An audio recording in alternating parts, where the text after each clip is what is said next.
Good morning, everyone. Good morning. So,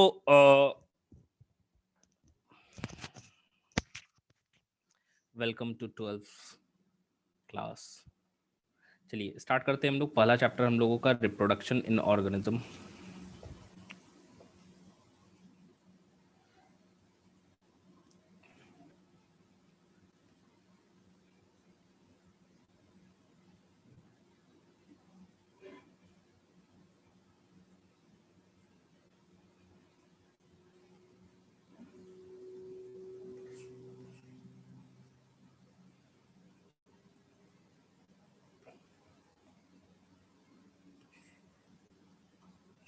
देखिए, सबसे पहला जो चैप्टर है हम लोगों का reproduction in organism. Reproduction in organisms की हम बात करें तो यहाँ पे कुछ पॉइंट्स हमारे पास आता है। सबसे पहले हम लोग देखेंगे कि रिप्रोडक्शन होता क्या है। ठीक है, सबसे पहले हमारे पास क्वेश्चन आता है कि what do you mean by और what do you understand by reproduction. तो क्लास 11th में द लिविंग वर्ल्ड में हम लोगों ने पढ़ा था यह चीज कि रिप्रोडक्शन जो होता है वो लिविंग ऑर्गेनिज्म का एक प्रॉपर्टी होता है। ठीक है, दो it is not a defining property because it has certain exceptions, for example sterile human couples. And reproduction को हम एक बायोलॉजिकल प्रोसेस कहते हैं जिसमें कोई भी ऑर्गेनिज्म अपने ही जैसे दूसरे ऑर्गेनिज्म को प्रोड्यूस करता है। तो सिंपली हम कह रहे हैं यहाँ पे, हाँ, फंडामेंटल प्रॉपर्टीज। तो सिंपली हम कह सकते हैं कि रिप्रोडक्शन एक बायोलॉजिकल प्रोसेस होता है। बायोलॉजिकल प्रोसेस होता है जिसमें कोई भी ऑर्गेनिज्म अपने ही जैसे दूसरे ऑर्गेनिज्म को प्रोड्यूस करता है। जो दूसरा ऑर्गेनिज्म नया प्रोड्यूस हो रहा है उसे हम लोग ऑफस्प्रिंग कहते हैं, जो कि उसी पहले वाले ऑर्गेनिज्म के सिमिलर होता है। देखो एग्जैक्टली नहीं लिख रहे क्योंकि सेक्सुअल में वेरिएशन भी होता है। ठीक है, अब क्वेश्चन आता है कि वाई रिप्रोडक्शन। रिप्रोडक्शन होता क्या है या क्यों होता है। तो रिप्रोडक्शन सिंपल हम कह सकते हैं कि इसका कोई रोल नहीं होता है ऑर्गेनिज्म के सर्वाइवल में। ठीक है, ऑर्गेनिज्म के सर्वाइवल में इसका कोई रोल नहीं होता। ऑर्गेनिज्म सर्वाइवल में अगर मैं बात करूं तो इसका कोई भी रोल नहीं है कि ऑर्गेनिज्म के, अगर मान लो बॉडी से हम जितने भी रिप्रोडक्टिव ऑर्गन्स है या रिप्रोडक्टिव सिस्टम को ही निकाल लेते हैं तो उस ऑर्गेनिज्म के लाइफ पे कोई भी इफेक्ट नहीं होगा। कोई भी इकलौता इफेक्ट नहीं पड़ेगा कि उसका लाइफ स्पैन एक भी दिन से कम हो जाए, ऐसा बिल्कुल नहीं है। मतलब रिप्रोडक्टिव ऑर्गन का होना नहीं होना ऑर्गेनिज्म के सर्वाइवल के लिए कोई भी अफेक्टेड नहीं होता है। तो ऑर्गेनिज्म के सर्वाइवल पे भले ही ये चीज अफेक्ट ना करे, लेकिन उस ऑर्गेनिज्म जो जिस स्पेसीज से बिलोंग करता है उस स्पेसीज के सर्वाइवल के लिए बड़ा एफिशिएंट प्रोसेस है। अगर समझिए कि स्पेसीज में जितने भी ऑर्गेनिज्म है वो मर जाएंगे एंड दूसरा ऑर्गेनिज्म उनका जगह नहीं लेगा तो entire species will get extinct by sooner और लेटर। ठीक है, कुछ समय के बाद क्या है, पूरा स्पेसीज ही एक्सटिंक्ट हो जाएगा। इसीलिए जरूरी होता है स्पेसीज के सर्वाइवल के लिए कि स्पेसीज अपना एग्जिस्टेंस अर्थ सरफेस पे बना कर रखे। इसीलिए क्या है, रिप्रोडक्शन होता है। एंड स्पेसीज अपना एग्जिस्टेंस क्यों बनाना चाहते हैं, क्योंकि they have a fixed life span. ठीक है, उनका लाइफ स्पैन क्या होता है, एक फिक्स्ड लाइफ स्पैन होता है। 2 साल, 10 साल, 20 साल, 100 साल, 200 साल, कोई फिक्स्ड लाइफ स्पैन होता है। ठीक है, एंड फिक्स्ड लाइफ स्पैन के कारण उनका क्या होगा, डेथ हो जाएगा। अगर मैं लाइफ स्पैन की डेफिनेशन की बात करूं तो सिंपल की बर्थ से लेके उसके नेचुरल डेथ तक। नेचुरल डेथ मतलब सेनेसेंस अटेन करने के बाद, बुढ़ापा आ जाने के बाद वो नेचुरली मरता है अपने ऑर्गन्स फेलियर के कारण कि हाँ भाई अब उसका बॉडी ही काम नहीं कर पा रहा है, वो जितना काम करना था अब कर लिया, अब उसमें कोई भी एनर्जी नहीं बचा है। तो उस कारण से जब वो मर रहा है, नेचुरली उसकी डेथ हो रही है without any cause of disease, तो वो क्या होगा, इसी एवरेज या इसी पीरियड को ही हम लाइफ स्पैन कहते हैं, जो कि हर ऑर्गेनिज्म का वेरी करता है एंड वो फिक्स्ड होता है। फिक्स्ड हम कह रहे हैं ऑर्गेनिज्म का। तो स्पीसीज में एवरेज लाइफ स्पैन कंसीडर हम करते हैं। जैसे मान लो कोई ह्यूमन बींग है 50 साल ही जीता है, कोई होता है 110 साल भी जीता है, तो हम एवरेज लाइफ स्पैन कंसीडर करते हैं कि ह्यूमन बींग्स का लाइफ स्पैन जो होता है वो 100 ईयर्स का होता है। कोई भी यूनिवर्स में कोई भी लिविंग ऑर्गेनिज्म पूरे वर्ल्ड में इमॉर्टल या अमर नहीं होता है। except those organism which are dividing by binary fission or are unicellular organism. For example, if we consider bacteria as a living organism, अगर मान लो बैक्टीरिया को हम कंसीडर कर रहे हैं, तो जाहिर सी बात है हम लोग नेचुरल डेथ कब बोलेंगे, जब ये बॉडी मर गया, यहाँ ये जो जिंदा था वो मर गया एंड उसके बदले दूसरा आया। लेकिन ये क्या होता है, बाइनरी फिजन से डिवाइड करता है तो इसका एग्जिस्टेंस ही खत्म हो जाता है, ये रहता ही नहीं है, ये वाला ऑर्गेनिज्म रहता ही नहीं है, यही दो ऑर्गेनिज्म नए ऑर्गेनिज्म के रूप में सरवाइव कर रहा होता है। फिर ये बड़ा होगा, फिर ये दो ऑर्गेनिज्म में डेवलप कर जाएगा। तो सिंपली पेरेंट का डेथ कभी होता ही नहीं है। इसी वजह से यूनिसेलुलर ऑर्गेनिज्म जो कि बाइनरी फिजन से डिवाइड करते हैं, वो उनमें क्या होता है, नेचुरल डेथ हम कह सकते हैं नहीं होता है। Unicellular organisms dividing by binary fission, ये हम जोड़ सकते हैं, डिवाइडिंग, सॉरी डिवाइड लिख दिए, dividing by binary fission, bye binary fission, binary fission, binary fission, ठीक है, डिवाइड बाय बाइनरी फिजन। तो बाइनरी फिजन से क्या होता है, डिवाइड करता है। अब देखिए ये पूरे जो रिप्रोडक्शन का जो प्रोसेस हो रहा है, इस प्रोसेस में हम कह सकते हैं कि कितने पार्टिसिपेंट्स इन्वॉल्व होते हैं, इस आधार पे दो तरह का रिप्रोडक्शन देखने को मिलता है। एक जो होता है जिसमें सिंगल ही पेरेंट इन्वॉल्व होता है, इसे हम लोग एसेक्सुअल रिप्रोडक्शन कहते हैं। दूसरा जिसमें कि दो पेरेंट इन्वॉल्व, सेक्सुअल रिप्रोडक्शन कहते हैं। तो उसके बारे में पढ़ना है। पहले यहां तक लिखिए, तो हेडिंग डालिएगा रिप्रोडक्शन एंड लिखिए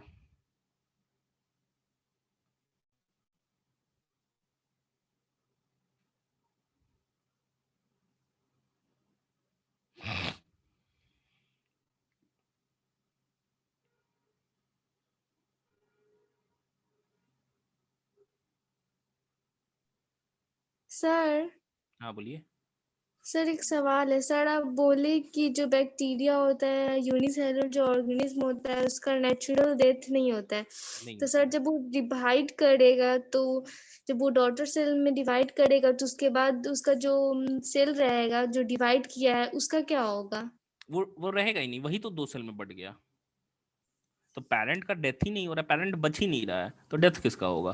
पेरेंट जब बच ही नहीं रहा है तो जाहिर सी बात है उसका एग्जिस्टेंस कभी भी ऐसा नहीं होता है कि खत्म हो गया।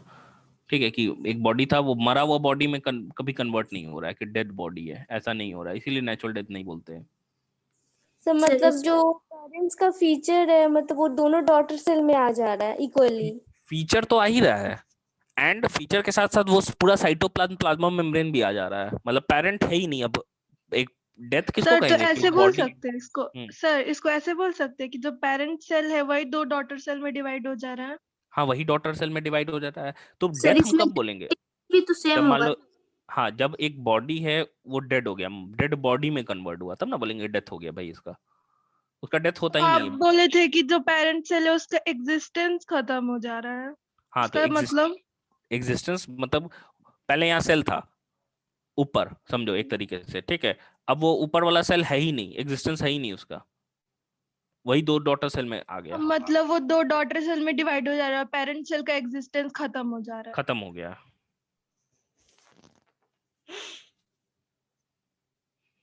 और सर जो जीन पेरेंट सेल में है, वही जीन सेम जीन मतलब उसमें सेम सेम चेंजिंग भी नहीं आ रहा है, सेम सेम जीन ट्रांसफर होगा। सेम, हाँ क्योंकि कोई वेरिएशन नहीं ना होगा, एसेक्सुअल है। Yes sir.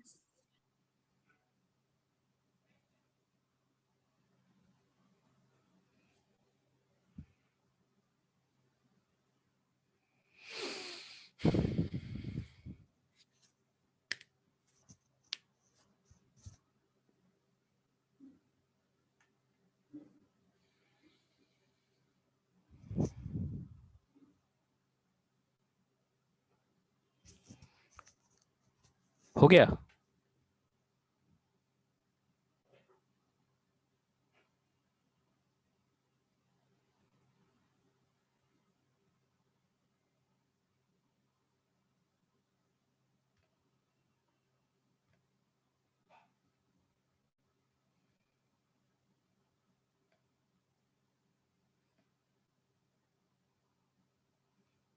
बढ़े आगे? नो सर, अभी रुकिए। ठीक है।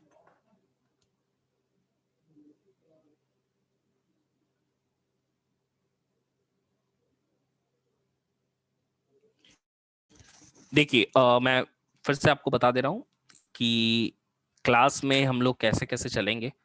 अब हमारे पास जो प्लानर, बायो का प्लानर आपको मिला है? No sir. अच्छा, नहीं मिला है बायो का प्लानर। तो प्लानर के हिसाब से हम लोगों ने मैंने बहुत एफिशिएंटली उसको डिवाइड किया है चैप्टर्स को। प्रॉपर समय है चैप्टर्स पे। मैं फिर से बोल रहा हूँ कि क्योंकि वीक में आपके 3 क्लासेस रहेंगे, तो हम लोग इसको स्ट्रेच कर लेंगे। 10 मिनट या 5 मिनट स्ट्रेच भी होगा तो कोई दिक्कत नहीं है उसमें। हम लोगों का टारगेट क्या क्या रहेगा? सबसे पहले कि पूरा नोट्स अच्छे से क्लियर होना चाहिए, क्योंकि नोट्स आपका एक बेसिक कंसेप्ट देता है। और याद रखिएगा, नीट में कंसेप्चुअल क्लैरिटी बहुत जरूरी है। अगर आपका कंसेप्ट क्लियर नहीं ना है तो आप क्वेश्चंस 200 भी पर चैप्टर बना जाइए, देख देख के उसका आंसर थोड़ा हेल्प लेके, कोई फायदा नहीं होगा। तो conceptual clarity with revision, revision भी बहुत इंपॉर्टेंट है। तो आपको रिवाइज भी, देखो हम पढ़ते जाते हैं लेकिन सबसे इंपॉर्टेंट, मान लो कि हम खाते जा रहे खाते जा रहे, अब समझना कि बहुत अच्छा अच्छा डिश हम खा रहे हैं, ठीक है। अब डिश खा रहे हैं तो हम टाइम अपने स्टमक को देंगे ही नहीं, अपने डाइजेस्टिव सिस्टम को देंगे नहीं, तो क्या वो डाइजेस्ट होगा?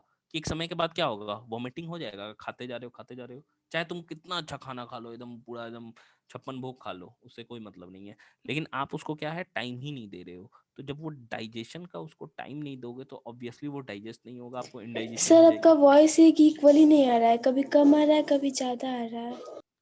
अच्छा, तो मैं कह रहा हूँ कि इसी तरीके से आपका पढ़ाई भी है। आप सिर्फ पढ़ते जाओगे एंड उसको डाइजेस्ट नहीं करोगे, तो वो चीज़ क्या होगा कि एक खाली जा रहा है माइंड में, ठीक है, इन्फॉर्मेशन आ रहा है लेकिन आप उसको प्रोसेस नहीं कर पा रहे हो। तो आपको रिवीजन भी बहुत अच्छे ढंग से लगाना होगा। दूसरा चीज़ है कि ये तो हम लोग करेंगे ही, पूरा अच्छे तरीके से नोट्स को आपको याद करना है, पढ़ना है। साथ ही साथ मैं क्वेश्चन प्रैक्टिस की बात करूं कि देखो, नीट के लिए हम लोग प्रिपेयर कर रहे हैं तो हमारा प्राइम ऑब्जेक्टिव क्या है? पहला बोर्ड तो खत्म हो जाएगा, ठीक है, बोर्ड तो छोड़ना नहीं है हमें। तो नीट के लिए एडिशनल आएगा, जैसे जो बोर्ड्स वाली बैच है, जो चीज उसमें हो रही है वो चीज तो आप में होंगी, लेकिन आप में उससे ज्यादा भी होगा। जैसे कि मैं एग्जांपल बता रहा हूँ कि आपको क्लास में ही हम लोग ये एनसीईआरटी करेंगे। एनसीईआरटी के सारे क्वेश्चंस बोर्ड के हिसाब से कि हाँ सब्जेक्टिव क्या क्या होगा।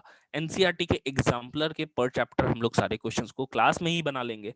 एंड साथ ही साथ फिंगर टिप्स जो बुक है उसको मैं क्लास में ही डिस्कस कर दूंगा टॉपिक वाइज, ठीक है। आज भी कुछ क्वेश्चंस मैंने सॉर्ट आउट करके रखे हैं जो इस टॉपिक्स पे हो जाएंगे, तो उन क्वेश्चंस को हम लोग कर लेंगे। दूसरा, ये चीज क्लास का आपका वर्क हो गया। आपका वर्क है इतने के बाद मॉड्यूल के जो क्वेश्चंस दिए, आपने लिया होगा मॉड्यूल, तो मॉड्यूल के जो क्वेश्चंस दिए हुए हैं उनको सॉल्व करना है आपको। ये आपका आपका पार्ट होगा जो आप करोगे, ठीक है। रिवीजन करके आपको मॉड्यूल के क्वेश्चंस बनाने हैं। एंड क्लास में हम लोग डिस्कस क्या करेंगे, ये तो नोट्स हो गया। हाँ बोलिए। मॉड्यूल नहीं लिया, इसके लिए पीडीएफ सेंड कर दीजिए। ठीक है, मैं देखता हूँ, अगर पीडीएफ मुझे मिलता है, मेरे पास है नहीं तो मैं सेंड कर दूंगा, ठीक है।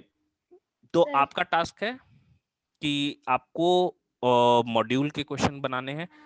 क्लास में हम लोग NCERT complete, exemplar complete and finger tips complete, ये आपका सर बेसिक।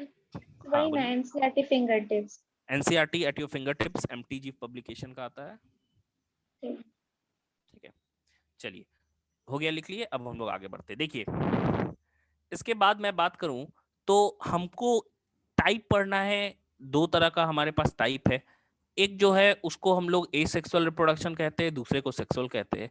यहाँ पे एक टेबल दिया हुआ है, ये टेबल एनसीईआरटी में भी आपका टेबल दिया हुआ है, टेबल के रूप में नहीं है, वहाँ फिगर है आपका।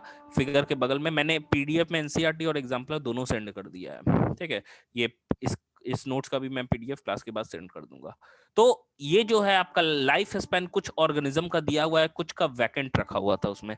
तो यहाँ पे ध्यान देने वाली बात है, देखो इससे क्वेश्चंस बनते हैं एग्जैक्टली, क्योंकि एनसीईआरटी का है तो कई बार पूछा गया है इससे क्वेश्चन डायरेक्टली आपसे। तो रोज प्लांट का 5 to 7 ईयर्स होता है, राइस का 3 to 4 होता है, 3 to 7 नहीं होता है, 3 to 4 मंथ्स होता है, ठीक है। बनाना सॉरी बनियन ट्री का more than 400 years life span काफी ज्यादा होता है ट्रीज में। बनाना का 2 से 3 साल होता है। डॉग का मैं बात करूँ तो ब्रीड टू ब्रीड वेरी करता है। जितने बड़े ब्रीड्स होंगे जैसे ग्रेट डेन वगैरह, मैस्टिफ वगैरह, तो उनका लाइफ स्पैन कम होगा। वहीं पे जो स्मॉलर ब्रीड्स होते हैं उनका लाइफ स्पैन काफी ज्यादा होता है। तो एवरेज 14 से 20 साल उसका रहता ही है लाइफ स्पैन। बटरफ्लाई की मैं बात करूं तो 1 से 2 हफ्ता उसका लाइफ स्पैन रहता है। एंड फ्रूट फ्लाई जो ड्रोसोफिला मेलानोगास्टर है जिसका 2 हफ्ते लाइफ स्पैन होता है। अब देखो यहाँ पे एक टर्म भी दिया हुआ है, एक लाइन एनसीईआरटी में दिया हुआ है, फर्स्ट पैरा में ही दिया हुआ है, life span of an organism must not be correlated with their sizes. It means parrot and crow का साइज दोनों बर्ड्स है, दोनों का साइज, इवन पैरट का हम कह सकते हैं छोटा ही होता है क्रो की तुलना में, लेकिन उनका लाइफ स्पैन में काफी ज्यादा डिफरेंस है। एक का समझो 14-15 साल है, एक का 140 साल है। तो हम सिंपल कह सकते हैं कि life span should not be related with their sizes. Life span should not be related with their sizes. Related with their sizes. Their sizes. ठीक है, साइज पे निर्भर नहीं करता है। ऐसा नहीं है कि जो ऑर्गेनिज्म छोटा है साइज में उसका लाइफ स्पैन भी छोटा होगा, ये बिल्कुल नहीं है। ठीक है, काऊ की मैं बात करूं तो 25 साल एवरेज रहता है, 22 से 25 साल रहता है काऊ का। एंड एलिफेंट का भी 50 से 70, एवरेज 60 इयर्स जो होता है वो रहता है। एक हॉर्स है, हॉर्स का भी 40 से 50 रहता है, इसको भी हम लोग 50 साल कंसीडर करते हैं। तो ये आपको लाइफ स्पैन वाला थोड़ा चार्ट 1-2 बार देख लीजिएगा। ठीक है, जो फिलिंग है एनसीईआरटी में अपना कर लेना फिल। ठीक है, इससे क्वेश्चन आपसे पूछा जाता है। ऐसे नहीं पूछा जाता है कि इसका लाइफ स्पैन कितना होगा, पूछेगा arrange the following in increasing order of their life span. अब दिया हुआ है 4 एग्जांपल, तो आपको याद होना चाहिए कि किसका लाइफ स्पैन कम है, किसका लाइफ स्पैन ज्यादा है। तो ये याद कैसे होगा, तो आपको एग्जैक्ट लाइफ स्पैन याद होगा तभी तो आप कर पाओगे। ठीक है, तो लाइफ स्पैन के बेसिस पे ऐसे क्वेश्चन आपसे पूछा जाता है, जो कि समझो कॉन्सेप्चुअल है। आपका एनसीईआरटी से लाइन से क्वेश्चन बनाया हुआ है, लेकिन एग्जैक्टली लाइन से क्वेश्चन भी नहीं है, घुमा दिया कि अरेंज करो डिक्रीजिंग और इंक्रीजिंग में, तो वैसा तरह का क्वेश्चन पूछा जाता है।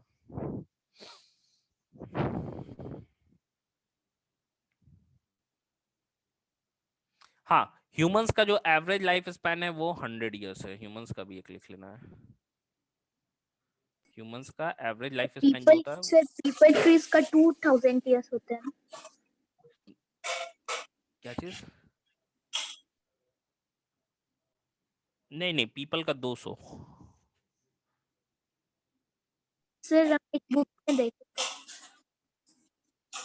2000 नहीं होता है। सर। हाँ बोलिए। सर ये बना लीजिए।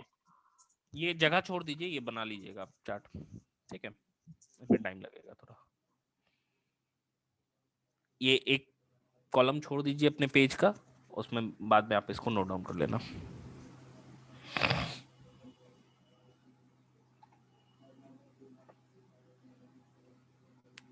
ये पॉइंट पहले लिख लीजिएगा, life span should not be related with their sizes.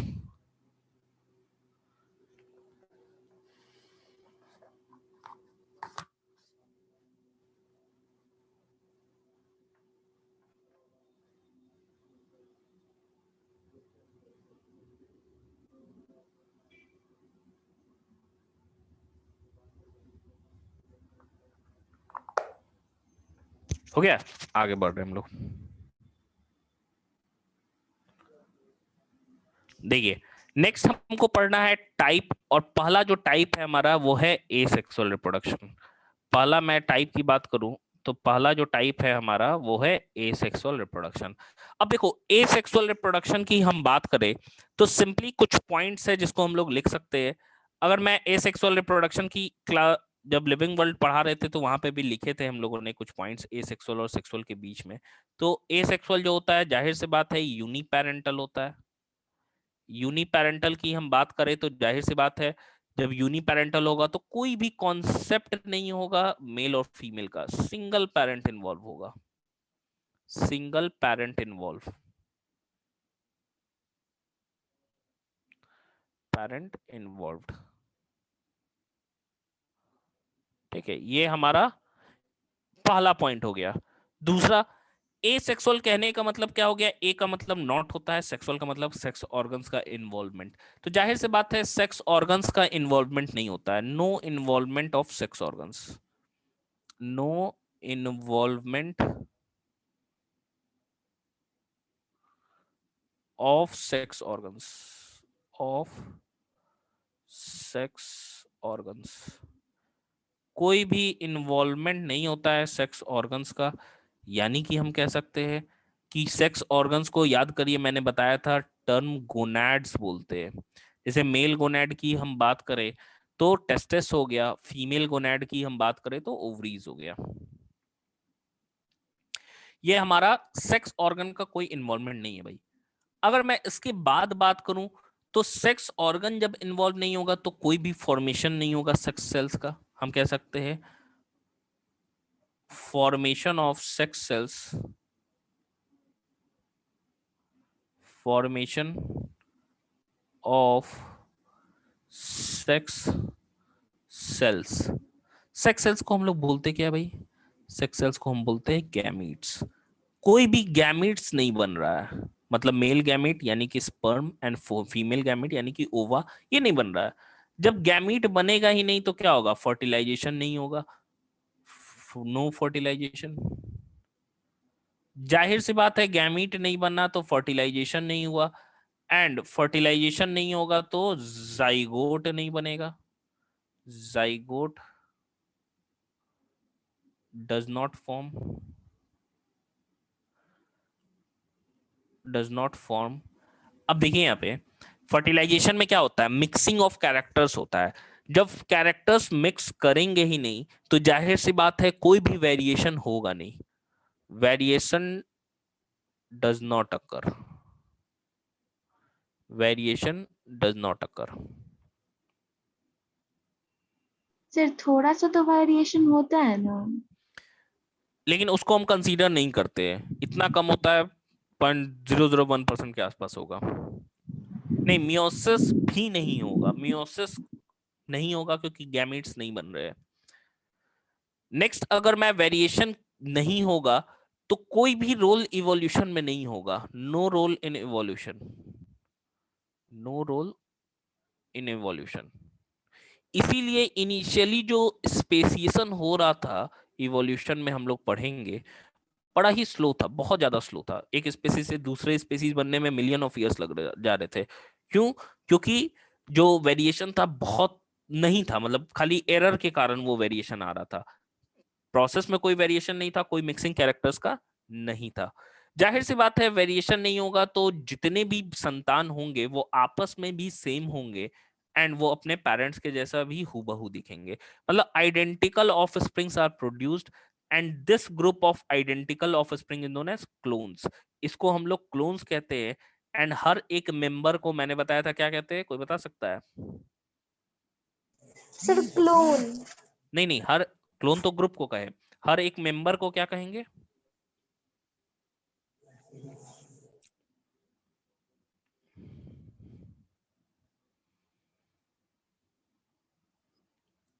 रैमेट कहेंगे, याद करिए मैंने बताया था। आइडेंटिकल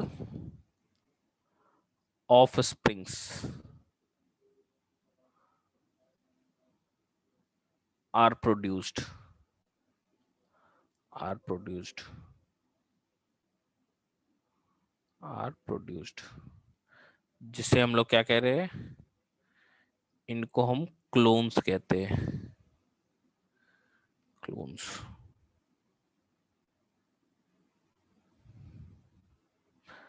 एंड क्लोन्स के हर एक मेंबर को क्या कहेंगे? हम कह सकते हैं इसको ईच मेंबर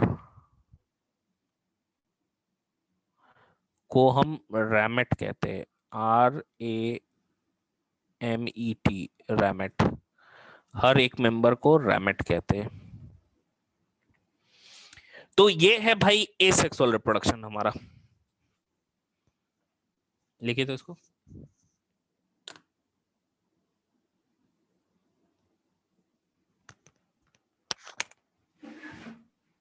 सर सर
हो गया?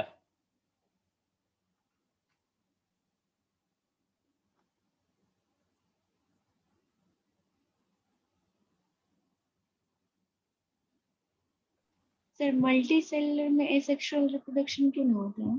बिल्कुल होता है। ह्यूमन में हो सकता है? नहीं, ह्यूमन में नहीं देखने को मिलता है हमको। मतलब मान लीजिए कि अगर हम करवाएं तो हो जाएगा? क्लोनिंग, हाँ बिल्कुल। आखिर ह्यूमन में डॉली बना था ना क्लोन से, शीप, तो वो ह्यूमन में भी शायद है। शिप थी। शीप थी, हाँ। तो ह्यूमन में भी हो सकता है, लेकिन ह्यूमन में सोशली कॉजेज और बहुत सारे एथिकल कॉजेज के कारण अलाउड नहीं है। कर तो सकते हैं।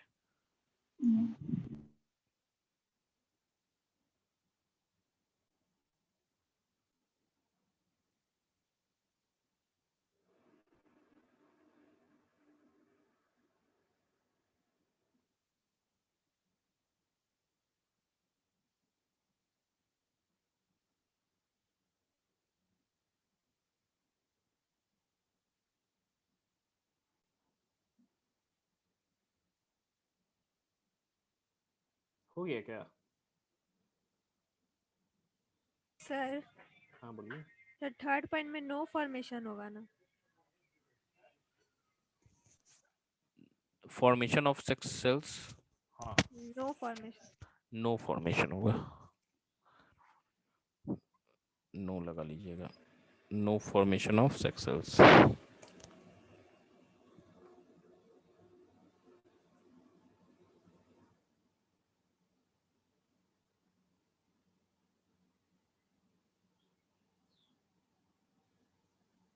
सर आप बोले कि एसेक्सुअल रिप्रोडक्शन मतलब एनिमल्स में भी, मतलब ह्यूमन में भी पॉसिबल है?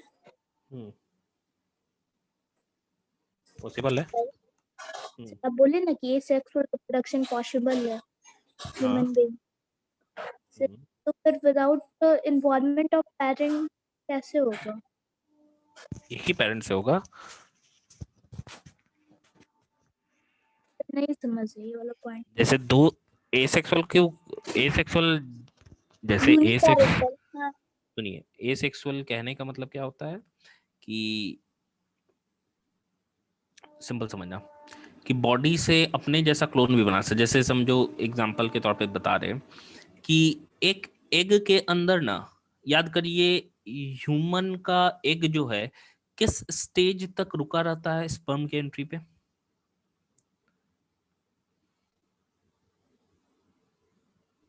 सर क्या एक बार और बोलिए तो? उनका एग जो है किस स्टेज आता है? मैं बताया था, व्यूलेशन सेकेंडरी oocyte निकलता है, ओवम नहीं निकलता है। Yes. याद करना मैंने क्या क्या पढ़ाया था। मैंने मियोसिस जब पढ़ाया था तो वहां बताया था कि ह्यूमन का जो एग होता है वो डिप्लोटीन, प्रोफेज फर्स्ट के डिप्लोटीन तक आके रुका रहता है। कब तक? प्यूबर्टी तक। फिर वो प्यूबर्टी में मेंस्ट्रुअल साइकिल में स्टार्ट हो जाता है, एंड वो हर मेंस्ट्रुअल साइकिल में कहाँ तक आता है? तो मेटाफेज सेकंड तक आके रुक जाता है। ठीक है, मतलब वो सेकेंडरी oocyte स्टेज तक ही रुका रहता है। जैसे ही उसको स्पर्म मिलता है तो वो डिवाइड होके ओवम बनाता है, उसके साथ फर्टिलाइज करता है। तो सिंपल हम कह सकते हैं एग के पास, और फर्टिलाइजेशन में मेल का सिंपल न्यूक्लियस आता है, मेल के साइटोप्लाज्म से उसको कोई मतलब नहीं है। तो टोटल फीचर जो होता है वो फीमेल में पहले से ही रहता है, फीमेल एग में एक ऑफस्प्रिंग बनाने का। मेल का जो सेल होता है, सेक्स सेल्स या स्पर्म, सिंपल एक स्टिमुलस का काम करता है कि उसको एक्टिवेट करता है कि भाई अब तुम बनाने लगो, हम आ गए, ऐसे करके। तो सिंपल क्या है, क्योंकि फीमेल में क्या है, हैप्लॉइड है, हैप्लॉइड है, डिप्लॉइड जैसे ही होगा तो वो क्या होगा, स्टिमुलेट होके बनाने लगेगा। अगर मान लो हम लोग क्या करें, फीमेल में क्या है, साइटोप्लाज्म में सारा कैरेक्टरिस्टिक्स पहले ही से है। तो अब मान लो कि एक फीमेल है, ठीक है, फीमेल का एग हुआ, उसको निकाले, अब उसको नॉन न्यूक्लिएटेड न्यूक्लियस उसका निकाल लिए हम लोग, एंड उसी फीमेल के दूसरे सोमैटिक सेल में, मान लो गाल के सेल से न्यूक्लियस जो कि डिप्लॉयड न्यूक्लियस है, उसको डाल दिए और उसको हीट शॉक मेथड से हम लोग स्टार्ट कर दिए। तो वो क्या करेगा, साइटोप्लाज्म किसका है, एग का, एंड न्यूक्लियस डिप्लॉयड हो गया, तो वो डेवलप करने लगेगा माइटोसिस के थ्रू। और जो फीमेल तैयार होगी उससे, वो कैसी होगी, बिल्कुल ही हूबहू होगी। लेकिन ये चीज क्या है, यही चीज डॉली शिप में किया था, ठीक है, मैमरी ग्लैंड से लिया था नॉर्मल डिप्लॉयड सेल, और एक दूसरे न्यूक्लियस को वो क्या किया, दूसरे एग के न्यूक्लियस को निकाल लिया था, और मेमरी ग्लैंड वाला का न्यूक्लियस इसके सेल के अंदर डाल दिया था, एक सेल के अंदर, और फिर डेवलप कर दिया था। सर तो ये सेक्सुअल मेल में नहीं होगा, क्योंकि वहां पे तो सिर्फ न्यूक्लियस है ना, साइटोप्लाज्म तो उतना नहीं रहता है, चाहे बहुत छोटा रहता है। सर हाँ बोलिए। सर सुन रहे हैं? न्यूक्लियस, हाँ सुन रहे हैं। तो मतलब कि ये सेक्सुअल मेल में फिर हम नहीं करा सकते, जैसे फीमेल में करा सकते हैं हाँ ह्यूमन के, तो मेल में नहीं करा सकते? एसेक्सुअल ना, हाँ हाँ।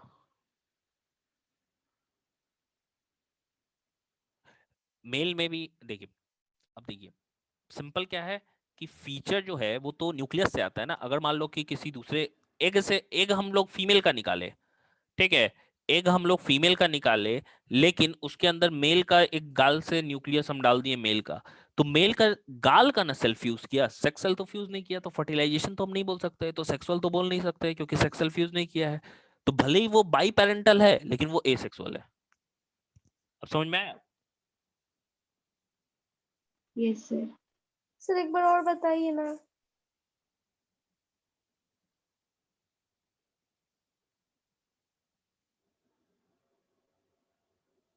एक मिनट, सर एक बार और बताइए ना, वो साउंड लैग कर रहा था। देखिए मैंने क्या कहा कि मान लो कि हम बोल रहे हैं सेक्सुअल रिप्रोडक्शन कब बोलेंगे, जब दो सेक्सुअल आपस में फ्यूज करेगा, जब दो सेक्सुअल फ्यूज करेगा तभी हम लोग सेक्सुअल रिप्रोडक्शन कह सकते हैं। हो सकता है फीमेल का हम लोग एग निकाल लिए, उसको नॉन न्यूक्लियेट एग तैयार है, अब कहाँ का न्यूक्लियस डालेंगे वैसा वो फीचर वाला सेल बन जाएगा, वैसा वो फीचर वाला ऑर्गेनिज्म बन जाएगा। मान लो कि एक हम मेल के सेक्स सेल को छोड़ के दूसरे गाल के सेल को, हेयर के सेल को लेके उसके अंदर डाल दिए उसके न्यूक्लियस को, तो उसका कैरेक्टरिस्टिक कैसा आ गया, मेल वाला। लेकिन फीमेल का न्यूक्लियस उसमें से निकाल चुके हैं तो फीमेल का कोई भी कैरेक्टरिस्टिक उसके अंदर नहीं रहेगा, जेनेटिक मटेरियल है ही नहीं। तो वो डेवलप करेगा तो कैसा दिखेगा, मेल जैसा। भले ही यहाँ पे दो सेल फ्यूज किया है, दो सेल का कंटेंट हम मिलाए है, लेकिन दोनों सेक्स सेल नहीं है, फीमेल का तो सेक्स सेल है लेकिन मेल का तो गाल का सेल है ना, इसीलिए वो सेक्सुअल रिप्रोडक्शन नहीं होगा, एसेक्सुअल होगा, भले ही वो बाई पेरेंटल क्यों ना हो। सर अब समझ में आया? तो ये भी, इसमें भी वेरिएशन नहीं होगा क्योंकि कोई जेनेटिकली नहीं बिल्कुल नहीं होगा, एकदम एकदम एग्जैक्ट कॉपी बन जाएगा। यस। चलिए हम लोग आगे बढ़ रहे हैं। अब देखो, अब हमको पढ़ना है एसेक्सुअल के टाइप्स। अगर मैं एसेक्सुअल के टाइप्स की बात करूं तो ये वाला पॉइंट हमको छोड़ देना है, ये वाला हमको पॉइंट लेफ्ट वाला जो है उसको हम लोगों ने लिख लिया है ऊपर, सीधे हमको टाइप्स ऑफ एसेक्सुअल रिप्रोडक्शन के बारे में पढ़ना है, ठीक है। अगर मैं टाइप्स की बात करूं तो फ्यूजन पढ़ना है हमको, बर्डिंग पढ़ना है, एक और है जिसको हमको फ्रेगमेंटेशन कहते हैं।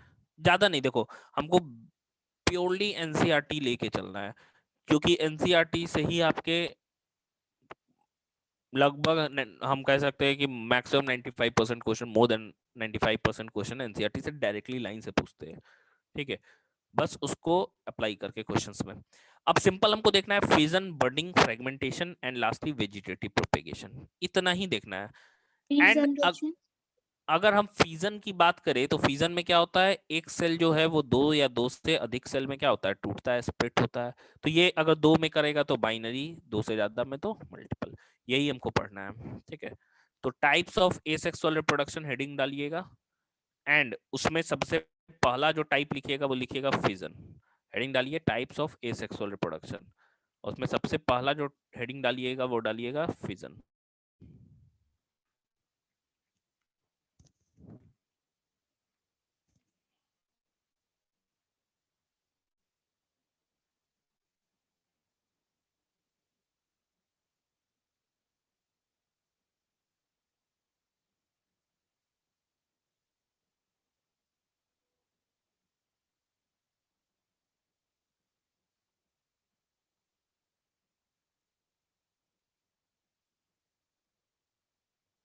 रीजनरेशन मैं बता दूंगा। देखो जो जो पॉइंट्स है पढ़ना, तो मतलब टाइप्स तो बहुत तरह का हो सकता है, ठीक है, लेकिन जो जो हमको पढ़ना है बस उतना ही हम पढ़ेंगे, उससे ज्यादा नहीं पढ़ना है। देखो 11th-12th में ना बेसिकली क्या है कि आपको अभी डॉक्टर नहीं बनना है, आपको 11th-12th में ना एक ब्रीफ नॉलेज दिया जाता है कि हाँ भाई थोड़ा थोड़ा तुम सब जान लो, तो तुम आओगे पढ़ने फाइनली, तो उसमें डीपली पढ़ाया जाता है कि हाँ भाई कौन सा प्रोसेस है। एंड टोटली मैं बात करूँ तो आपका मोर और लेस जो प्रोसेस होगा या स्टडी होगा वो ह्यूमन से ओरिएंटेड होगा, तो मेनली वही पर्पस आपका रहता है। यहाँ पे थोड़ा ब्रीफ नॉलेज दे दिया जाता है एंड उसी से एग्जाम लिया जाता है, जो आज के डेट में बहुत ही ज्यादा सिंपल एग्जाम है। दो the cut off is very much high, and that's why the cut off is very much high, because the exam is so simple. So next देखिए, अगर मैं फीजन की बात करूं तो फीजन कहने का मतलब होता क्या है। अगर मैं फीजन कहूं कि फीजन से हम लोग क्या समझते हैं, तो सिंपली हम कह सकते हैं कि फीजन वो प्रोसेस है जिसमें एक पेरेंट सेल जो है वो दो या दो से अधिक इंडिविजुअल्स में क्या होता है, स्प्लिट करता है या डिवाइड करता है। ज्यादातर ये प्रोटेस्ट में और मोनेरंस में देखा जाता है। क्यों भाई? क्योंकि फिजन जो होता है वो यूनिसेलुलर ऑर्गेनिज्म का कैरेक्टरिस्टिक होता है, ये जब भी होता है तो यूनिसेलुलर में होता है। एंड यूनिसेलुलर तो हम लोगों ने किंगडम पढ़ा है, दो ही किंगडम में पाया जाता है। मोनेरा में यूनिसेलुलर प्रोकैरियोट्स पाया जाता है एंड प्रोटिस्टा में यूनिसेलुलर यूकैरियोट्स पाया जाता है। तो ये बेसिकली इसमें हमको देखने को मिलता है। अगेन ये दो तरह का है, एक जो होता है जिसमें दो सेल में डिवाइड होता है उसको बाइनरी कहते हैं, दो से अधिक में होता है तो उसे मल्टीपल कहते हैं। मैंने बताया भी है बाइनरी और मल्टीपल में अंतर। अगर बाइनरी की मैं बात करूं तो जाहिर सी बात है बाइनरी फेवरेबल कंडीशन में होता है, हमेशा याद रखिएगा बाइनरी जब भी होगा फेवरेबल में होगा, एंड जब भी कंडीशन अनफेवरेबल होगा वही ऑर्गेनिज्म जो बाइनरी से डिवाइड करता है वो मल्टीपल से डिवाइड करने लगता है, जैसे कि ये वाला अनफेवरेबल में है। ठीक है, ये वाला अनफेवरेबल में है। अब देखिए यहाँ पे मैं बात करूं फेवरेबल, जैसे कि एक मिनट रुकिएगा।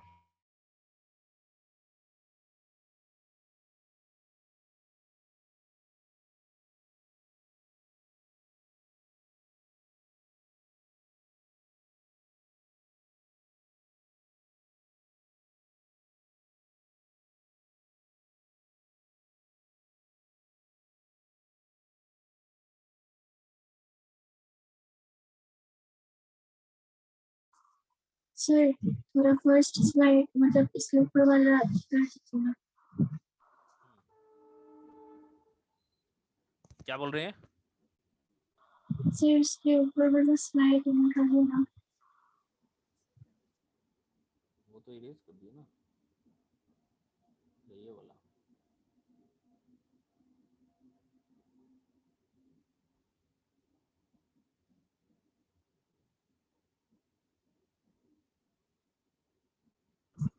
हो गया सर।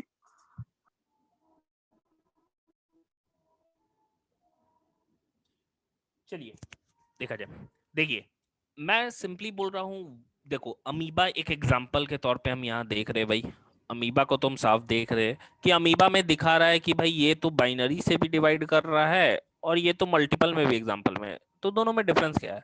जाहिर सी बात है, अगर मैं यहाँ पे बाइनरी फिजन की बात करूं तो अमीबा में हमको अमीबा का क्योंकि खुद ही शेप नहीं होता है, तो इस तरह के बाइनरी फिजन को हम सिंपल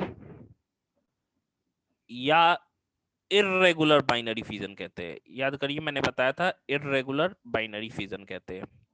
वहीं पे क्या है, पैरामेशियम में कैसा हो रहा है, हॉरिजॉन्टली हो रहा है, ऐसे डिवाइड कर रहा है। तो जब ऐसे डिवाइड करता है तो इस तरह के बाइनरी फिजन को हम ट्रांसवर्स बाइनरी फिजन कहते हैं, हॉरिजॉन्टल को। यही मैंने बताया था यूग्लिना के केस में कैसा होता है, लॉन्गिट्यूडनल होता है, वर्टिकल सेक्शन पे होता है। अब देखो यहाँ पे बचा हुआ है मल्टीपल, दो एग्जाम्पल के तौर पे, तो ये थोड़ा हम लोग देखेंगे। ठीक है, ये जगह छोड़ दीजिएगा, आपको आप फिगर बना लीजिएगा, ये राइट हैंड साइड वाला है, आप इसको स्पेस वैकेंट छोड़िए, अभी फिगर बनाइएगा बाद में क्योंकि टाइम ज्यादा कंज्यूम होगा।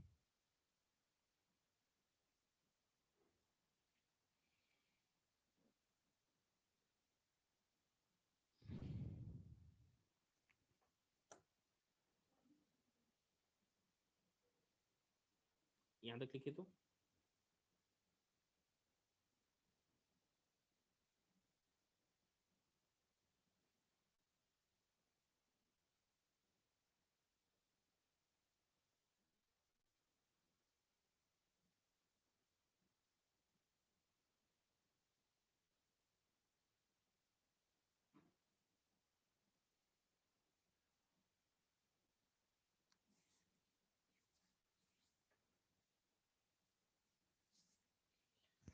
हो गया।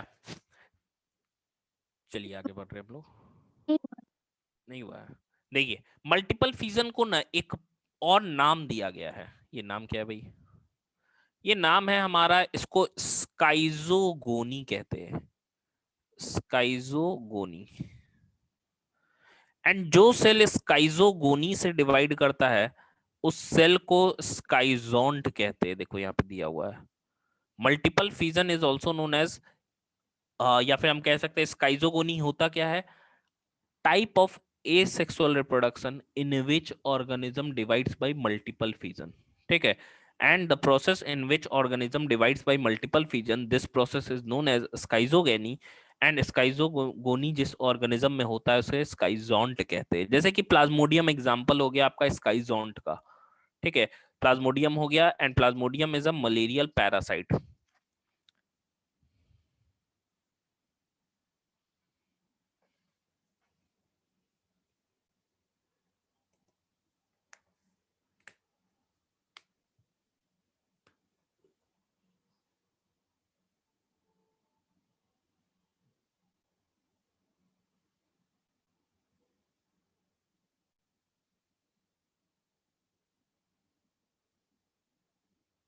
Sir sir hmm sir schizogony एक और बार बता दीजिए ना।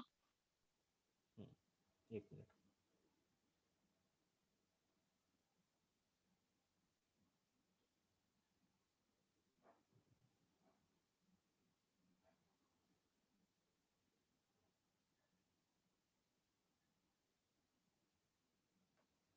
देखिए स्काइजोगोनी हम कह रहे हैं वो प्रोसेस जिसमें ऑर्गेनिज्म मल्टीपल फिजन से डिवाइड होता है, तो उसी प्रोसेस को, यानी कि सिंपल मैं कहूं तो मल्टीपल फिजन को ही स्काइजोगोनी कहते हैं। एंड जिस जिस ऑर्गेनिज्म में मल्टीपल फिजन यानी कि स्काइजोगोनी होता है उसे हम लोग स्काइजोंट कहते हैं, जैसे मैंने यहाँ पे दिया हुआ भी है स्काइजोंट। ठीक है,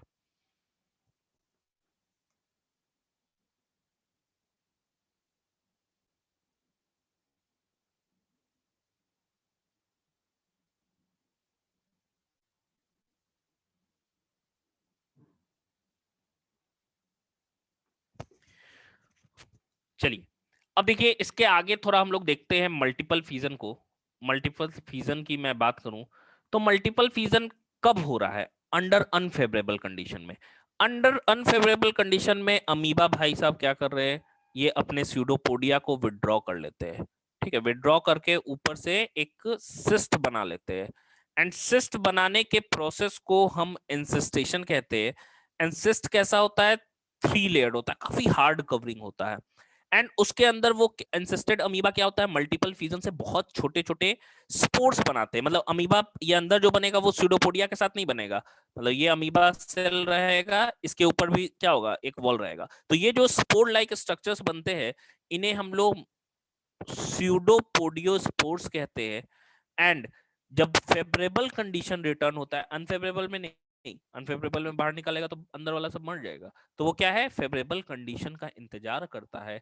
जब फेवरेबल कंडीशन आता है तो वो सिस्ट ब्रेक करता है एंड वो जो माइन्यूट स्यूडोपोडियोस्पोर्स थे वो बाहर आके ग्रो करके अमीबा में चेंज हो जाते हैं।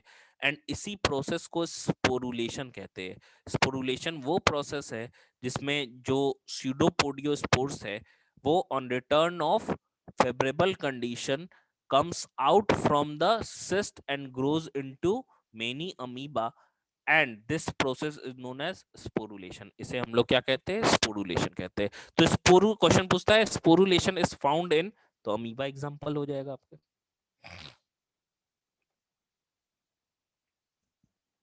सर जो जो मल्टीपल फ्यूजन करेगा स्पोरुलेशन का एग्जांपल नहीं? बाकी के नहीं, बाकी के मल्टीपल फ्यूजन को मल्टीपल फ्यूजन कहते हैं, अमीबा के मल्टीपल फ्यूजन को स्पोरुलेशन कहते हैं, इतना समझ लीजिएगा। सर अमीबा के ऊपर जो 3 लेयर का कवरिंग होता है सिस्ट, तो वो उसको प्रोटेक्शन देता है। जाहिर बात है, उसको प्रोटेक्शन देता है। सर अमीबा के अलावा सब में सिस्ट प्रोड्यूस होता है, सिस्ट फॉर्म होता है क्या? जिसमें होगा उसमें वो पाया जाएगा। सर एसेक्सुअल रिप्रोडक्शन के लिए एक टाइम ड्यूरेशन रहता है क्या? इतने समय के बाद फिर से रिप्रोड्यूस करना है? नहीं, ऐसा नहीं है, लेकिन हाँ नॉर्मली हम कह सकते हैं कि वो जो एसेक्सुअल मेथड है सेक्सुअल की तुलना में काफी फास्ट होता है, क्योंकि यहाँ पे मेट को खोजना नहीं है। फेवरेबल कंडीशन मिलेगा तो वो डिवाइड करते ही रहेगा। हाँ ये चीज है कि नॉर्मली उसका एक डिवीजन फेज भी होता है। जैसे ईस्ट की हम बात करें तो फेवरेबल कंडीशन मिलता है तो 90 मिनट्स में डिवाइड करता है, लेकिन ये बिल्कुल मतलब नहीं है कि अगर उसको फेवरेबल नहीं मिला तो 90 मिनट में वो डिवाइड नहीं करेगा तो मर जाएगा, ऐसा नहीं है। ठीक है, तो फेवरेबल में एक डिवीजन पीरियड होता है, अनफेवरेबल में कुछ भी नहीं होता है, वो फेवरेबल कंडीशन का इंतजार करते रहता है। सर इस तो अमीबा ऐसे भी तो कर फिर से सकता है, repeat जैसे कर दीजिए। अनफेवरेबल कंडीशन तो उस टाइम रिप्रोड्यूस ना करे और फिर फेवरेबल कंडीशन आए तो बाइनरी फिजन से अपना डिवीजन करे।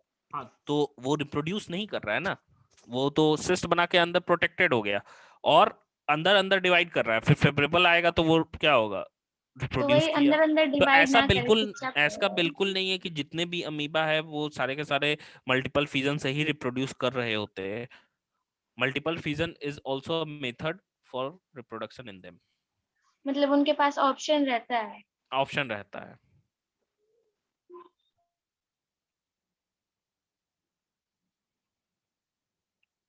हो गया, लिख लिए? No sir. नहीं सर।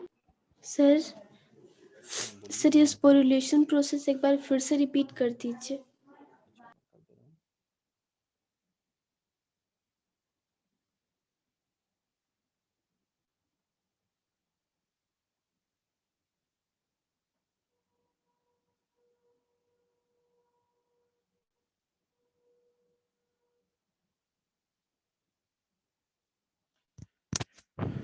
देखिए स्पोरुलेशन है क्या भाई, अनफेवरेबल कंडीशन जैसे ही आया तो अमीबा अपने स्यूडोपोडिया को विड्रॉ कर लिया, क्योंकि जितना ज्यादा स्यूडोपोडिया होगा वो क्या होगा, मान लो अनफेवरेबल बोल रहे हैं सिंपल की बहुत ज्यादा गर्मी हो गया, हीट आ गया। ठीक है, तो हीट ज्यादा आ गया तो ज्यादा स्यूडोपोडिया फैला हुआ रहेगा तो ज्यादा सरफेस एरिया, जल्दी हीट जल्दी क्या होगा, हम कह सकते हैं कि वो ज्यादा अफेक्टेड होगा, तो वो अपने स्यूडोपोडिया को विड्रॉ कर लेता है। विड्रॉ करके एक लेयर को अंदर से सिक्रीट करता है जो कि बाहर जम जाता है। एंड बहुत मल्टीपल लेयर रहता है, जनरली वो 3 लेयर्ड हार्ड कवरिंग होता है जिसको सिस्ट हम लोग कहते हैं। ये सिस्ट के बनने के प्रोसेस को एंसेस्टेशन कहते हैं। एंड एंसेस्टेशन होने के बाद अमीबा अंदर में सेल जो है वो डिवाइड करता ही रहेगा, बहुत सारे स्पोर्स लाइक स्ट्रक्चर को बना लेता है वो। एंड इन स्पोर्स को स्यूडोपोडियो स्पोर्स कहते हैं।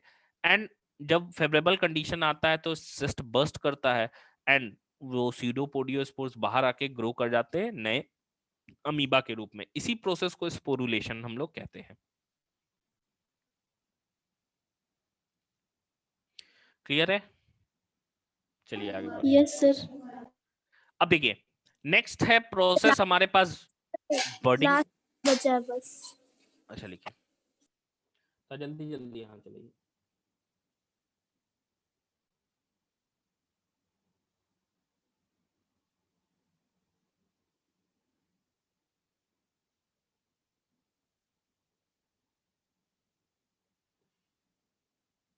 इसके बाद आप लोग का क्लास है क्या? Yes sir. Yes sir. किसका? फिजिक्स का? Chemistry sir. ओ,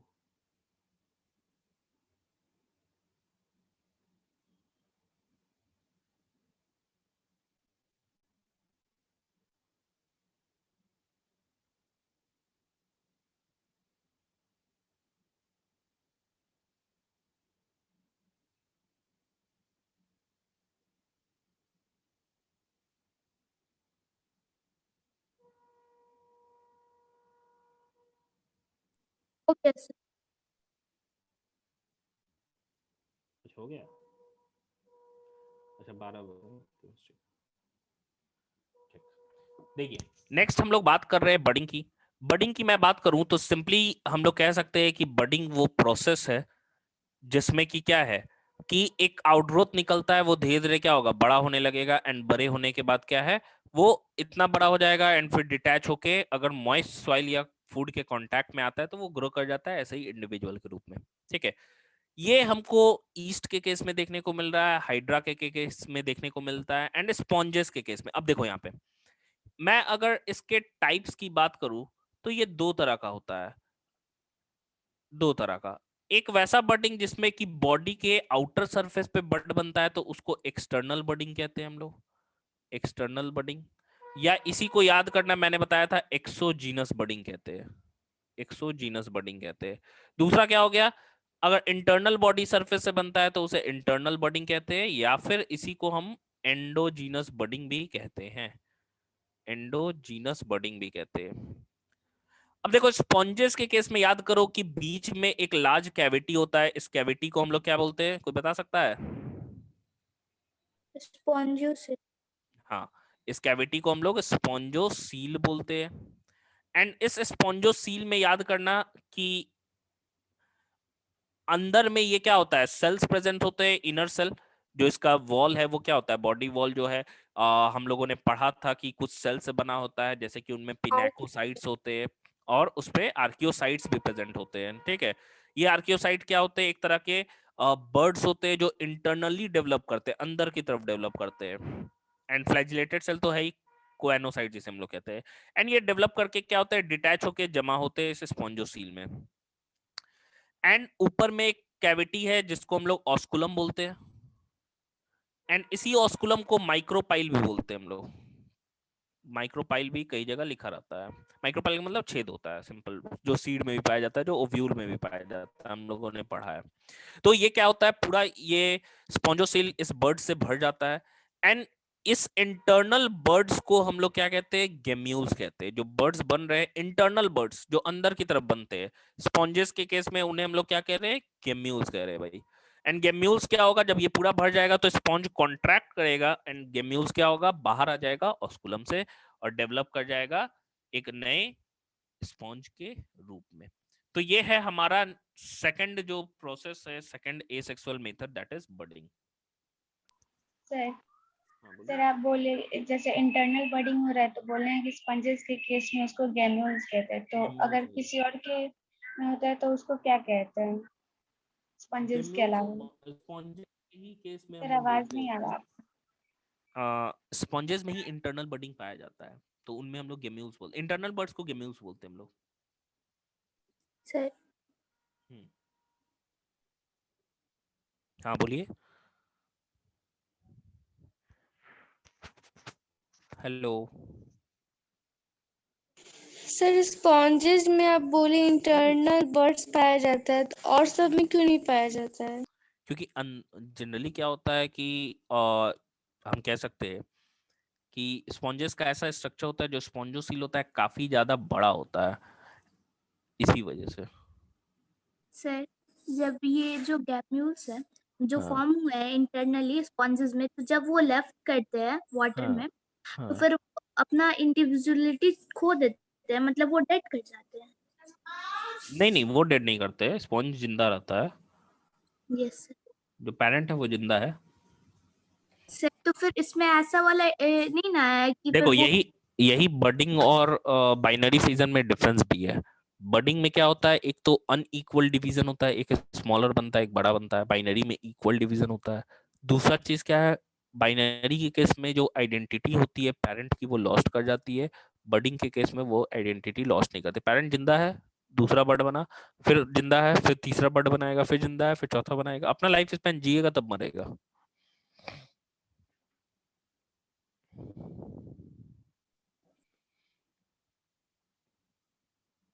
हो गया यहाँ तक?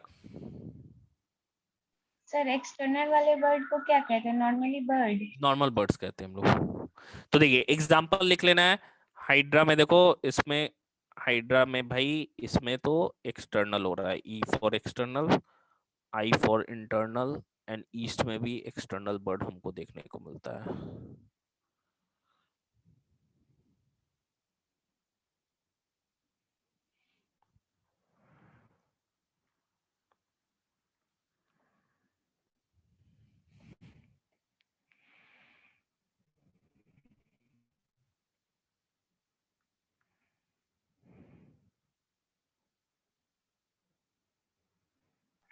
इसका भी फिगर ड्रॉ करना होगा?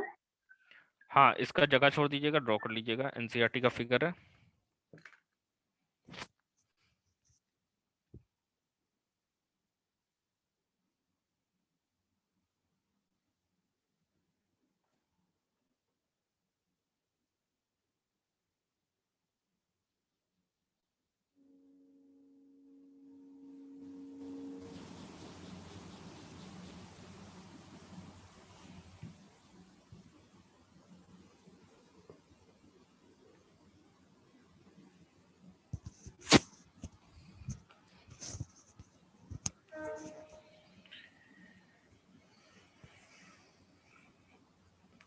हो गया, चलिए इरेज कर रहे हैं।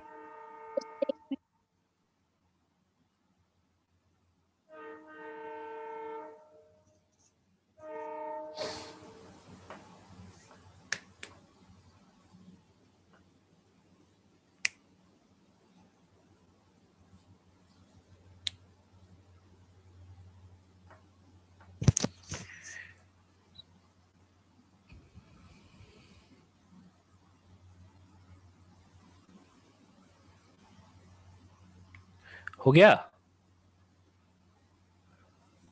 Yes sir. चलिए नेक्स्ट देखिए, फ्रैगमेंटेशन की हम बात कर रहे हैं। फ्रैगमेंटेशन की हम बात करें तो सिंपली ये एक ऐसा मेथड है जिसमें कोई भी ऑर्गेनिज्म जो होता है वो एक लेवल के बाद जब बड़ा हो जाता है तो वो क्या होता है, ऑटोमेटिकली स्प्लिट कर जाता है वेरियस फ्रैगमेंट्स में। एंड हर फ्रैगमेंट के पास क्या होता है, मान लो हाइड्रा फ्रैगमेंटेशन से रिप्रोड्यूस करता है तो दो फ्रैगमेंट में भाई बढ़ गया, अब ये दोनों फ्रैगमेंट नया नया हाइड्रा में कन्वर्ट हो जा रहा है। ठीक है, तो सिंपली हर फ्रैगमेंट के पास कैपेसिटी होता है कि वो एक जो नए इंडिविजुअल में उसमें ग्रो कर जाए। ठीक है, तो इसमें क्या होता है, in this process the body breaks into distinct pieces and each fragment grows into an adult capable of producing offspring. ठीक है, अब ये प्रोसेस जो है वो दो तरीके से हो सकता है। अगर सिंपली याद रखिएगा, मैंने बताया भी है रीजनरेशन और फ्रेगमेंटेशन में बेसिक अंतर, कि रीजनरेशन में क्या होता है कि एक नेचुरल मोड ऑफ रिप्रोडक्शन होता है। रीजनरेशन में क्या है भाई, हम सिंपली कह सकते हैं इफ इट अकर्स नेचुरली, अगर ये नेचुरल स्प्लिट हो रहा है कि हाँ भाई अपने बड़ा होके कर गया, तो फिर तो उसको हम लोग फ्रेगमेंटेशन कहेंगे, फ्रेगमेंटेशन। लेकिन वहीं पे क्या है कि अगर वो नेचुरली नहीं किया है, एक्सीडेंटली किया है, ठीक है, कि मान लो एक्सीडेंटली, तो उसे हम लोग एक्सीडेंटली, तो वो क्या है, इसी चीज को हम क्या कहेंगे, रीजनरेशन कहेंगे। कि उसके पास कैपेसिटी है भाई, एक्सीडेंट हो गया उसका लेकिन फ्रैगमेंट में टूट गया, तो उसमें कैपेसिटी है कि हर फ्रैगमेंट जो है एक नए इंडिविजुअल में ग्रो कर जाए।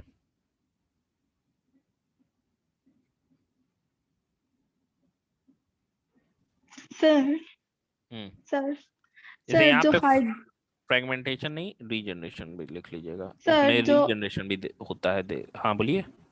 सर जो हाइड्रा होता है हाँ, वो तो बडिंग से भी रिप्रोड्यूस होता है। बहुत मेथड है, बडिंग से भी कर रहा है, फ्रैगमेंटेशन भी से भी कर सकता यस है। सर, तो मतलब एक ऑर्गेनिज्म और दूसरा हाँ, दूसरे प्रोसेस से भी रिप्रोड्यूस हो सकता है। बिल्कुल बिल्कुल हो सकता है। सर अभी आप क्या बोले फ्रेगमेंटेशन की जगह? मैंने बोला कि प्लेनेरिया में फ्रेगमेंटेशन भी देखने को मिलता है हमको, और रीजनरेशन भी देखने को मिलता है। जैसे एग्जांपल समझना कि मान लो ये प्लेनेरिया था भाई, ठीक है, अब गंदा सा यही है जो है, ये प्लेनेरिया था। तो ये प्लेनेरिया क्या हुआ, अगर समझो कि इतना बड़ा प्लेनेरिया होता तब ये जाके क्या होता, स्प्लिट करता, ठीक है, तब ये 3 पार्ट में स्प्लिट करता और हर पार्ट क्या है, एक नए नए प्लेनेरिया में कन्वर्ट होता। तो ये इतना बड़ा होता तब जाके करता। तो अगर इतना बड़ा होके तब रिप्रोड्यूस किया, ऑटोमेटिकली स्प्लिट किया, तब तो ये फ्रेगमेंटेशन से रिप्रोड्यूस किया। लेकिन मान लो कि इसी बीच जब इतना बड़ा होने से पहले ही ये टूट गया, तब भी इसके पास कैपेसिटी है कि एक वो क्या करेगा कि हर फ्रैगमेंट एक नए प्लेनेरिया में कन्वर्ट हो जाएगा। तो एक स्टेज को अटेन करने के बाद ऑटोमेटिकली टूट के वो फ्रैगमेंट में डेवलप हो जाता है, एंड हर फ्रैगमेंट एक नए इंडिविजुअल में कन्वर्ट हो जाता है।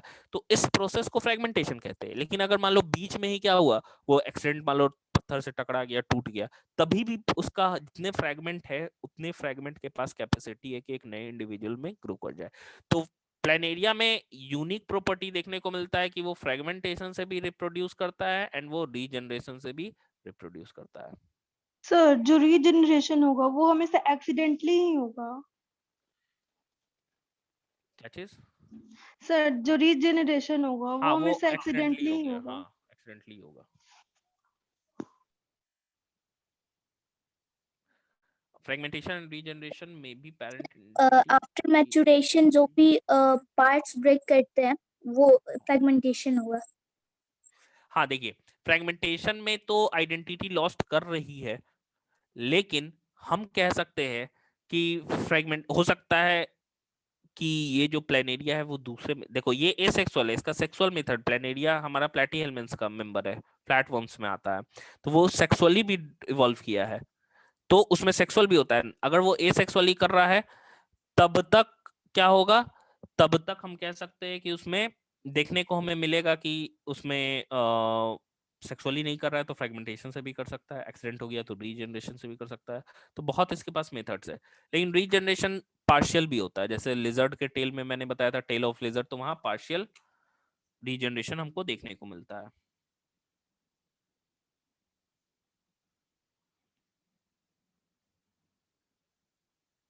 लिखे तो इसको।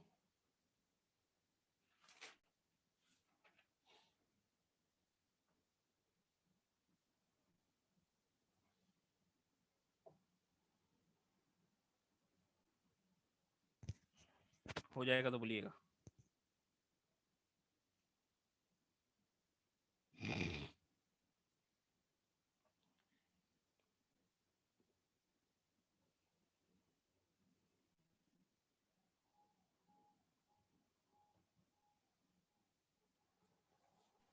हो गया।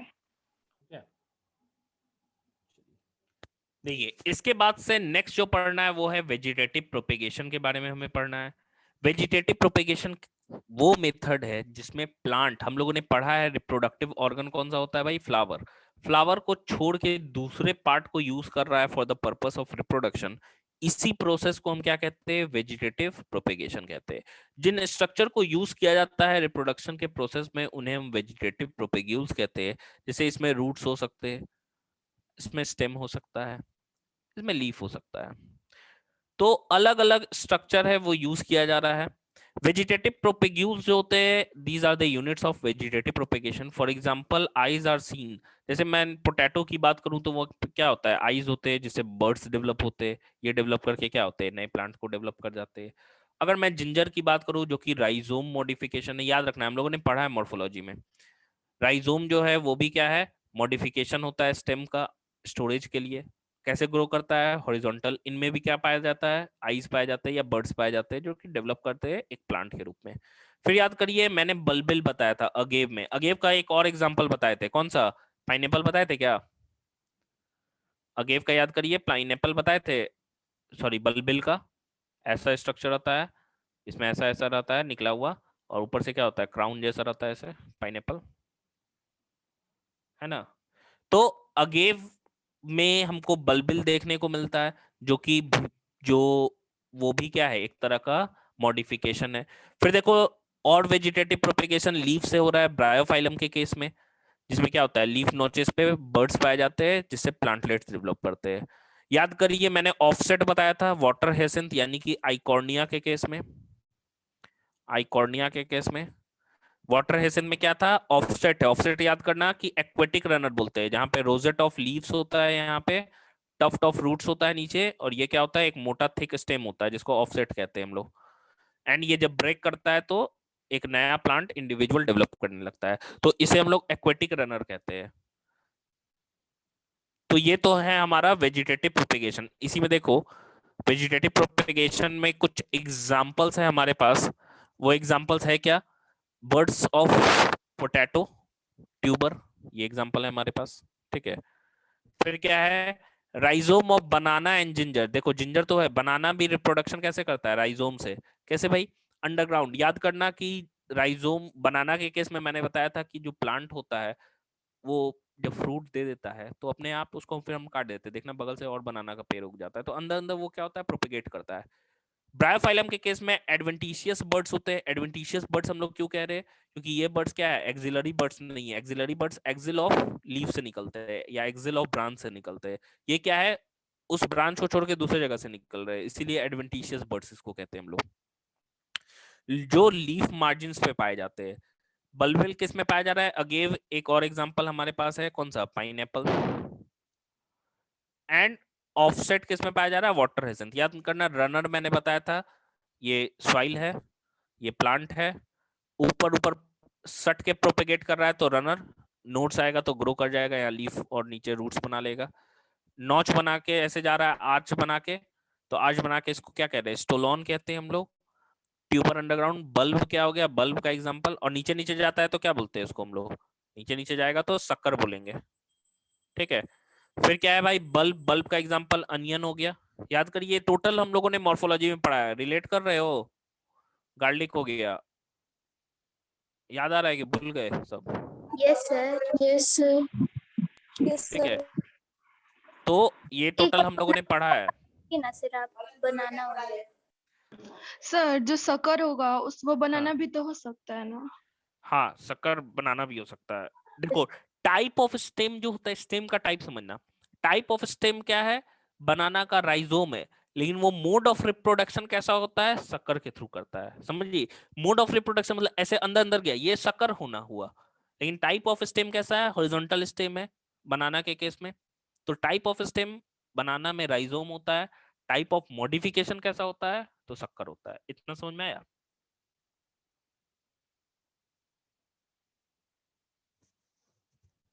Yes sir.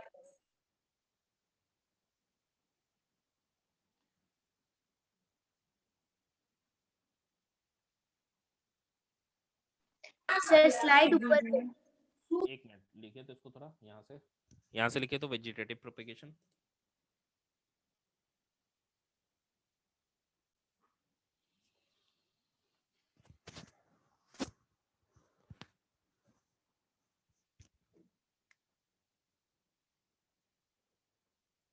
सर आज इसका पीडीएफ सेंड कर दीजिएगा। मैं सबका सेंड कर दे रहा हूँ।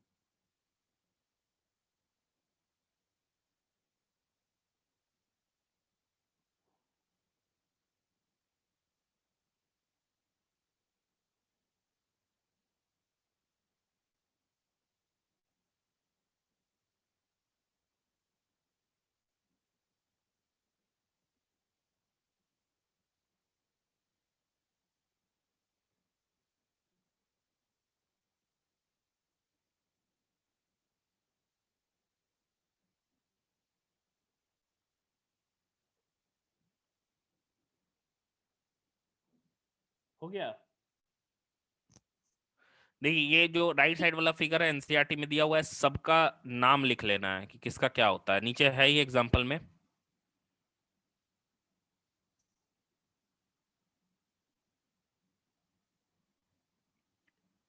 Examples of vegetative propagules sir last line बचा है।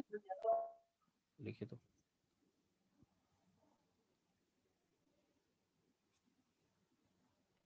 सर ये जो एडवेंटिशियस लीफ का एग्जांपल है ना, हाँ एडवेंटिशियस लीफ जो है, एडवेंटिशियस कहने का मतलब क्या, मेरा याद कर। क्वेश्चन, हाँ मेरा क्वेश्चन पूछिए।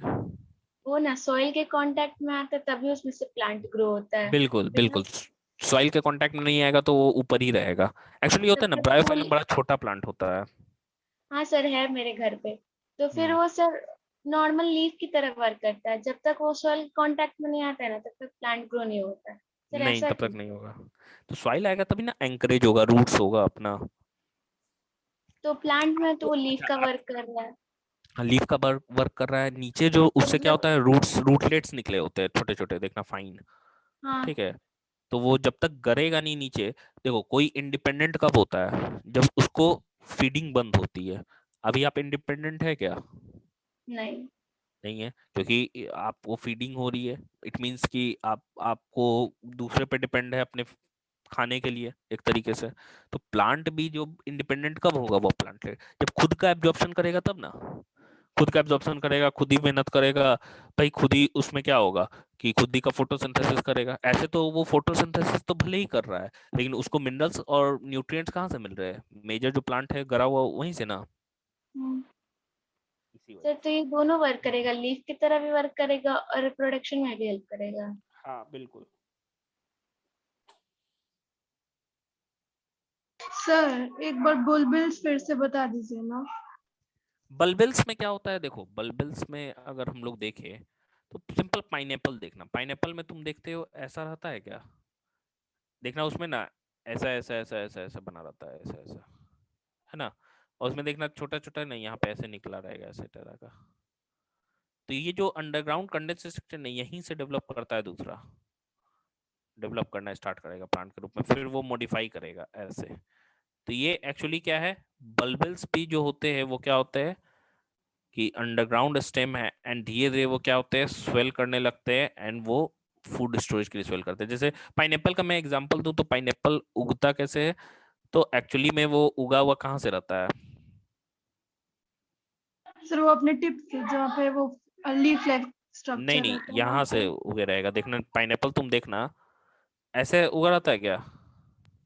सर नहीं देखे हैं इसलिए नहीं पता। पाइनएप्पल नहीं नहीं देखे सर हो? ऐसे ही उगा रहता है, नीचे से रहता सर है। देखे हैं पाइनएप्पल, लेकिन उसको उगे हुए नहीं देखे हैं, कैसे उगता है। अच्छा सिंपल हम बता रहे हैं कि ये भी देखो फ्लोर पे ना, मतलब कि एक तरह का क्लाइंबर या लत्तर टाइप का रहता है वो, एंड नीचे ही जमीन पे ही रहता है। तो वो क्या होता है कि यहाँ से अटैच होता है ऐसे, और ऐसे वो स्वेल करता है ऐसे, और ऐसे रहता है ऐसे ऐसे।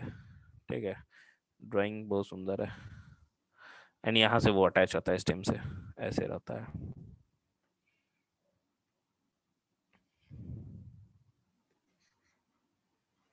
अंडरग्राउंड ही ना रहता है मतलब बस।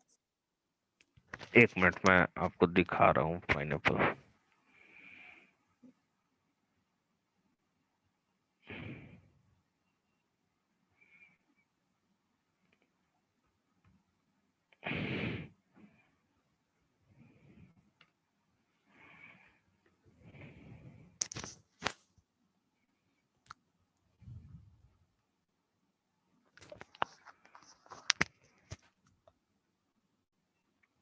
अंडरग्राउंड नहीं होता है वो, देखो ऐसा। एक मिनट, सर स्लाइड ऊपर कीजिएगा। दिखा पाइनएप्पल, ये कुछ जैसे ऐसा रहता है। बीच में जैसे कि सर ये पपीता होता है जो। हाँ हाँ, ये देखो मतलब मैंने क्या बोला कि जमीन पे ही, बहुत बड़ा ट्री वगैरह नहीं रहता है इसका, ऐसा ही रहता है पाइनएप्पल का, एक पे एक ही हुआ रहता है, क्राउन जैसा।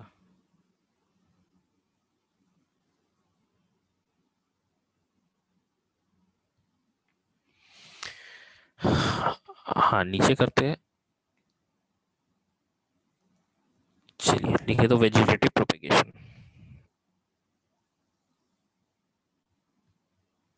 तो थोड़ा और ऊपर कीजिए ना, रनर वाला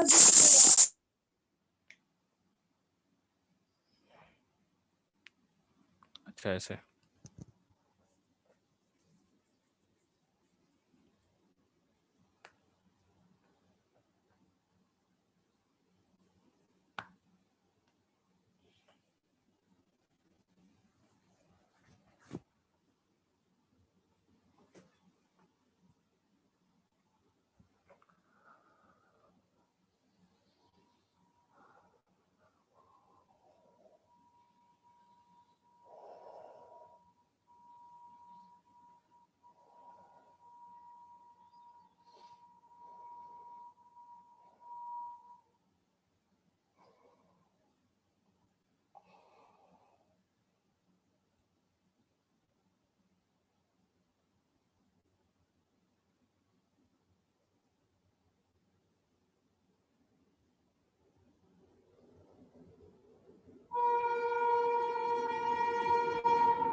हो गया, लिख लिए। बल्बिल में पाइनएप्पल भी जोड़ लीजिएगा, पाइनएप्पल।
हो गया।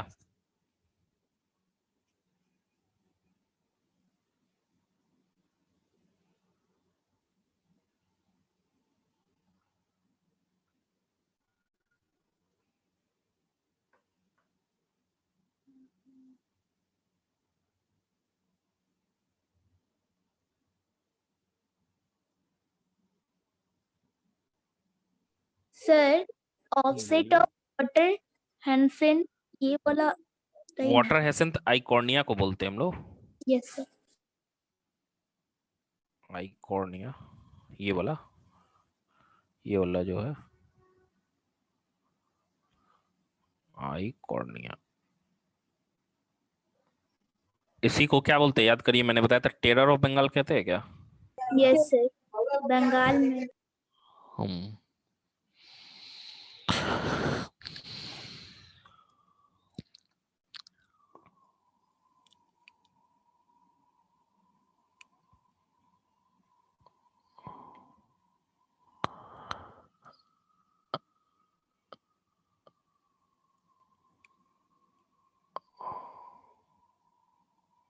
सर हो गया।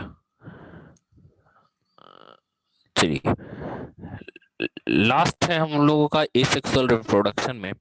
कुछ और भी एसेक्सुअल रिप्रोडक्टिव स्ट्रक्चर्स होते हैं। सबसे पहले हम लोगों ने गेम्यूल्स तो देख लिया भाई कि स्पॉन्जेस में ये तो इंटरनल बर्ड्स हो गए, ये तो इंटरनल बर्ड्स हो गए हमारे पास। लेकिन कुछ प्रोटिस्ट और एल्गी में इंटरनल बर्ड्स, अब देखो ये इससे ना क्वेश्चन पूछा गया है ऐसे कि माइक्रोस्कोपिक, सबसे पहले जू स्पोर्स की हम बात करें तो जू स्पोर्स कैसे होते हैं? जू है, हम लोगों ने पढ़ा है, याद करिए कि पढ़ा था टाइप ऑफ स्पोर्स में। जू मतलब क्या होता है? एनिमल, एंड एनिमल का मतलब मोटाइल।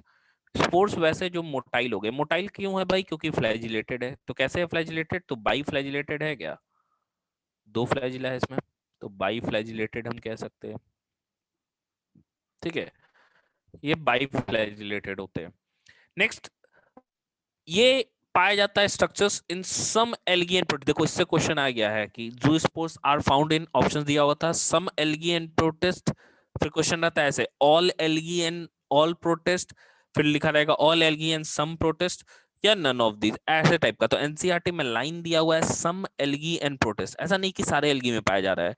जो जनरली यूनिसेलुलर एल्गी होते हैं, और प्रोटिस्ट, प्रोटिस्ट तो यूनिसेलुलर होगा, मतलब एल्गी इसीलिए सम लिखा हुआ क्योंकि यूनिसेलुलर एल्गी में क्या हो जाता है, ये पाया जाता है। जैसे क्लेमाइडोमोनास में यूनिसेलुलर अलगा है, ये इसमें पाया जाता है। वहीं पे मैं कोनिडिया की बात करूं तो कोनिडिया क्या है, पेनिसिलियम में पाया जाता है। पेनिसिलियम से ही फर्स्ट एंटीबायोटिक निकाला गया था, पेनिसिलिन, एंटीबायोटिक पेनिसिलिन। याद करिए हम लोगों ने पढ़ा था, ये एस्कोमाइसिटीज का मेंबर होता है पेनिसिलिन, जो हम लोगों ने पढ़ा था एग्जाम्पल में भी, किंगडम फंजाई पढ़े थे तो। ठीक है, तो यहां देखिए सिंपल कोनिडिया में क्या हो रहा है भाई, कोनिडिया में जो फंगल हाइफा है, ये हाइफा हमारा हो गया।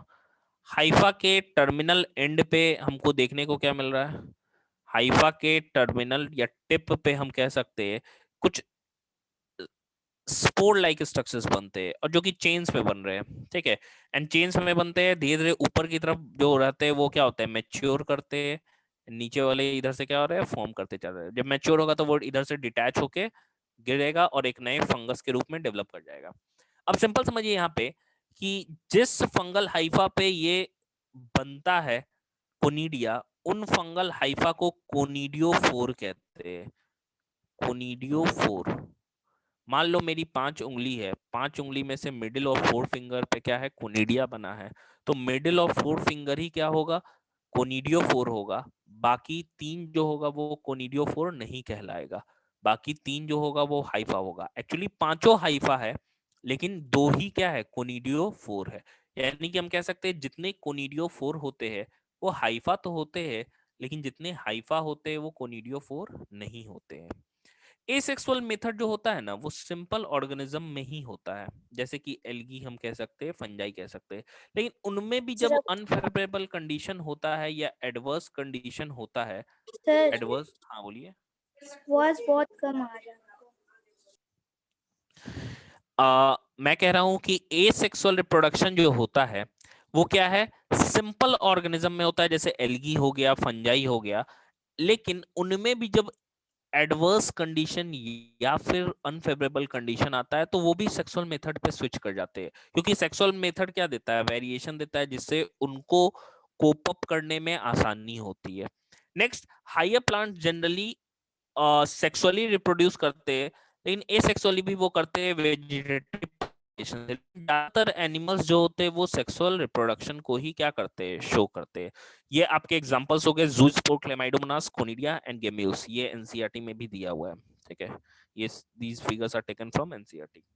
तो simple other asexual reproductive structures में 3 हमें देखना है, ज़ूस्पोर, कोनिडिया एंड गेम्यूल्स।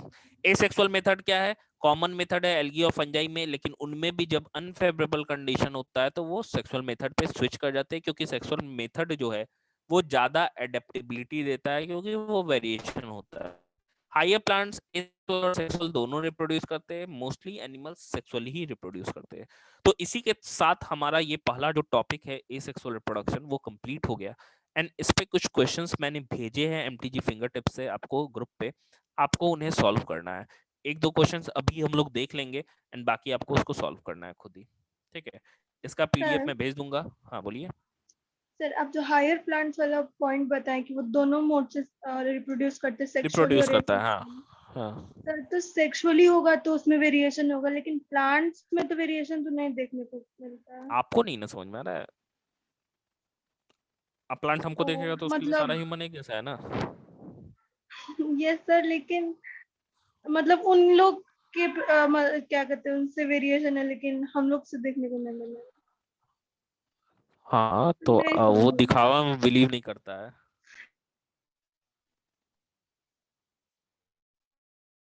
उनमें भी होता है वेरिएशन। ऐसा रहता तो सारा आम का पेड़ एक ही साइज का होता।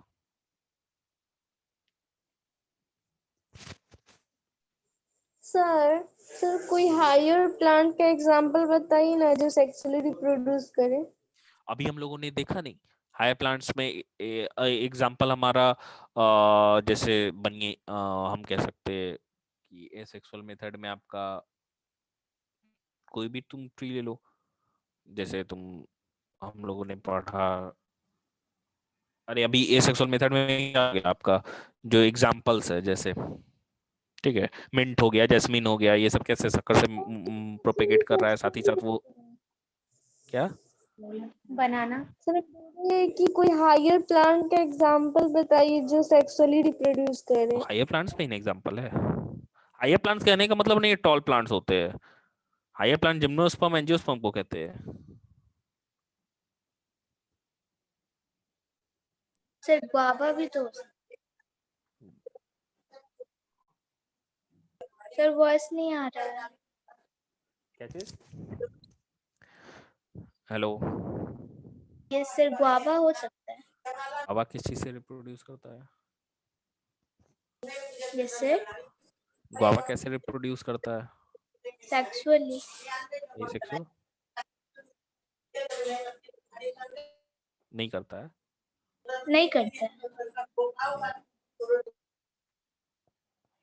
सर उसमें फ्लावर तो होता है ना। हाँ, करता है सर। एसेक्सुअली कहाँ करता है? सेक्सुअली बोले हम। हाँ सेक्सुअली तो करता ही है। वही तो बोले हम सेक्सुअल। हायर प्लांट्स का बिल्कुल मतलब नहीं है कि वो बड़े प्लांट है। हायर मतलब जिम्नोस्पर्म एंजियोस्पर्म। चलिए हो गया कंप्लीट, लिख लिए।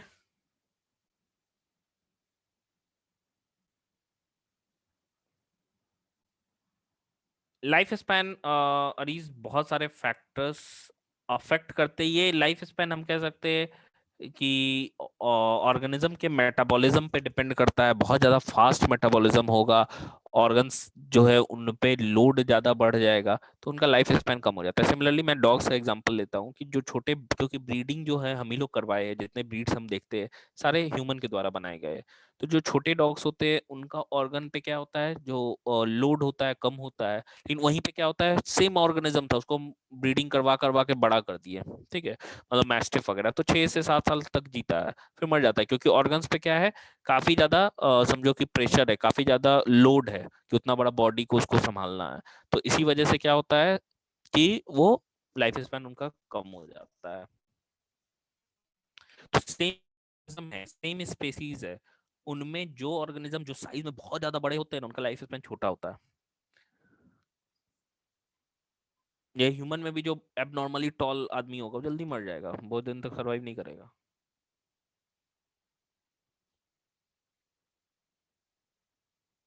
सर इसलिए एनसीईआरटी में जो लाइन आप बोले थे कि हम लोग साइज डिपेंडेंट नहीं रहते कि जिसका जितना साइज होगा उतना एज होगा, ये गलत बात है। चलिए हो गया, थोड़ा क्वेश्चंस हम लोग देख लेते हैं फिर बाकी आप बनाओगे। थोड़ा क्वेश्चंस हम लोग देखते हैं, 1 मिनट लगाता हूँ।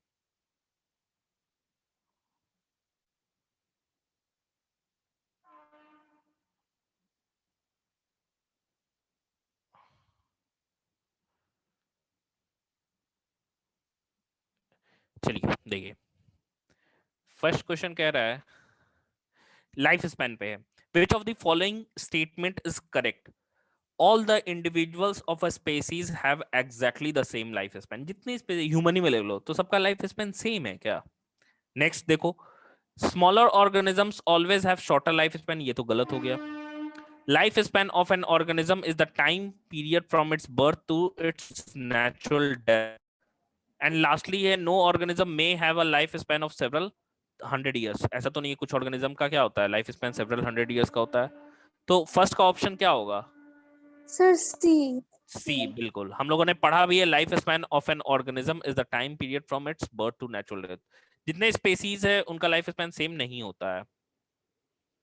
मतलब जितने मेंबर्स है एक स्पीसीज के। नेक्स्ट है single celled animals are said to be immortal because.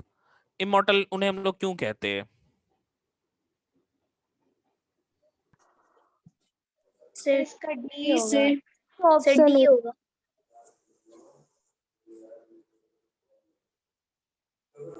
इसका ऑप्शन क्या होगा? Sir D. D. D. D होगा। देखो single celled animals are said to be immortal because they continue to live as their daughter cells. बिल्कुल सही। Next देखिए which of the following has the longest life span. अब देखो longest life span आ गया, सबसे ज्यादा किसका है? सर बनियन banyan tree. Tree. Banyan tree का, बिल्कुल। उसके बाद पैरट। हाँ पैरट का नहीं, फिर टर्टवाइज का होता है, टर्टवाइज का 200 साल के आसपास होता है। पैरट उसके बाद एलिफेंट। हाँ नेक्स्ट देखो सेलेक्ट द ऑप्शन। मैंने ये बोला था ना अरेंज करना, देखो असेंडिंग बोल रहा है, सबसे छोटा से सबसे बड़ा में। देखो पैरट तो सबसे बड़ा है ना, बटरफ्लाई सबसे छोटा है, फिर क्रो आ गया, फिर पैरट, फिर क्रोकोडाइल। नहीं, पैरट का ज्यादा होता है क्रोकोडाइल से, क्रोकोडाइल पहले होना चाहिए था। Fruit fly, crocodile, parrot, banyan, ये वाला ऑप्शन सही लग रहा है।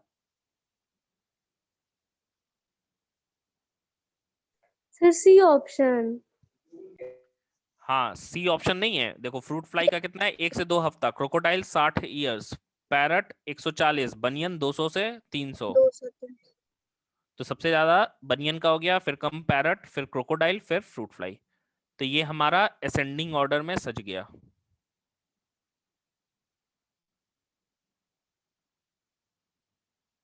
तो ये हमारा 4 क्वेश्चंस हो गया। देखो मैंने क्वेश्चन जो दिए हैं, ये एसेक्सुअल रिप्रोडक्शन पे टोटल क्वेश्चन है आपके,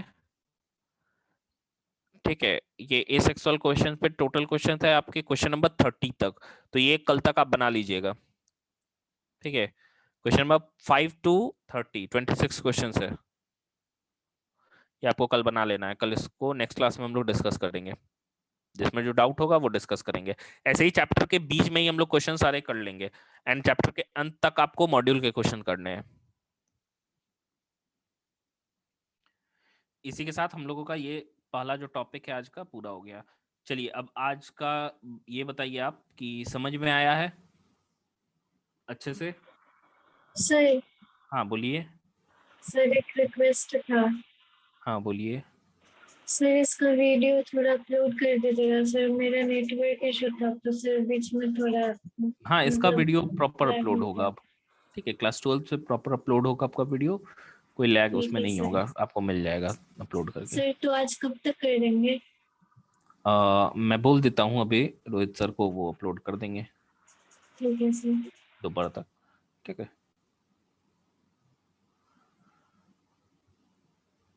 चलिए एंड कर रहे। सर हाँ बोलिए। सर कुछ क्वेश्चन था कोविड को लेके। हाँ क्या था? सर वो जो आपसे व्हाट्सएप पे ही पूछे थे ना हाँ कि वैक्सीनेशन कि में कोविड स्प्रेड, वैक्सीन करने के बाद भी स्प्रेड क्यों नहीं हो रहा है, तो इसका नहीं कारण ये नहीं है। वैक्सीनेशन में जो कोविड रहता है ना उसको हाँ वीक पार्ट डाला जाता है वैक्सीनेशन में, तो वो स्प्रेड क्यों नहीं कर रहा जैसे नॉर्मल कोविड कर रहा तो है? वही तो हम भी बोल रहे हैं ना, आपने जो पूछा वही मैंने भी बोला। तो एक्चुअली वो इनफैक्ट हम जो वायरस करते हैं एक्चुअली इंजेक्ट जो करते हैं वो ब्लड में कर रहे हैं, लेकिन जो जो नॉर्मली इन्फेक्शन होता है वो क्या होता है, एरोसोल से हो रहा है, मतलब एयरबॉर्न है, तो लंग से इन्फेक्ट हो रहा है नॉर्मली जो कर रहा है। तो वो एरोसोल से ज्यादा कर रहा है इन्फेक्ट, एयरबॉर्न है ना। लंग्स में वो नहीं ना इंजेक्ट किए, हम लोग ब्लड में डाले हैं, तो उतना क्वांटिटी लंग्स में तक पहुंचता ही नहीं है, एक्चुअली ब्लड में ही रहता है। तो इसी वजह से वो क्या करता है, एंटीबॉडीज बना रहा है, साथ ही साथ वो लंग्स में इन्फेक्शन नहीं आया, इसलिए लंग्स से क्या हो रहा है, इन्फेक्ट नहीं हो रहा है इंडिविजुअल। सर एक और क्वेश्चन था, हाँ बोलिए। वैक्सीनेशन लेने के टाइम इम्यूनिटी आपका अच्छा खासा होना चाहिए। वैक्सीन ये बिल्कुल, जिसको तबीयत खराब है उसको वैक्सीन नहीं दिया जाता है, क्योंकि वो सर एक्चुअली और तबीयत खराब हो जाएगा उसका। वैक्सीनेशन में पहले हम लोग का इम्यूनिटी वीक करेगा, उसके बाद वो उसको स्टडी करेगा उस एंटीजन को, फिर WBC, फिर वो स्ट्रांग फिर करेगा, एंटीबॉडीज बनाएगा, हाँ यही है। सर हाँ सर जब फीमेल्स में मतलब मेंस्ट्रुअल साइकिल या पीरियड्स आते हैं तो 5 से before 5 days and after 5 days immunity strong नहीं रहता है।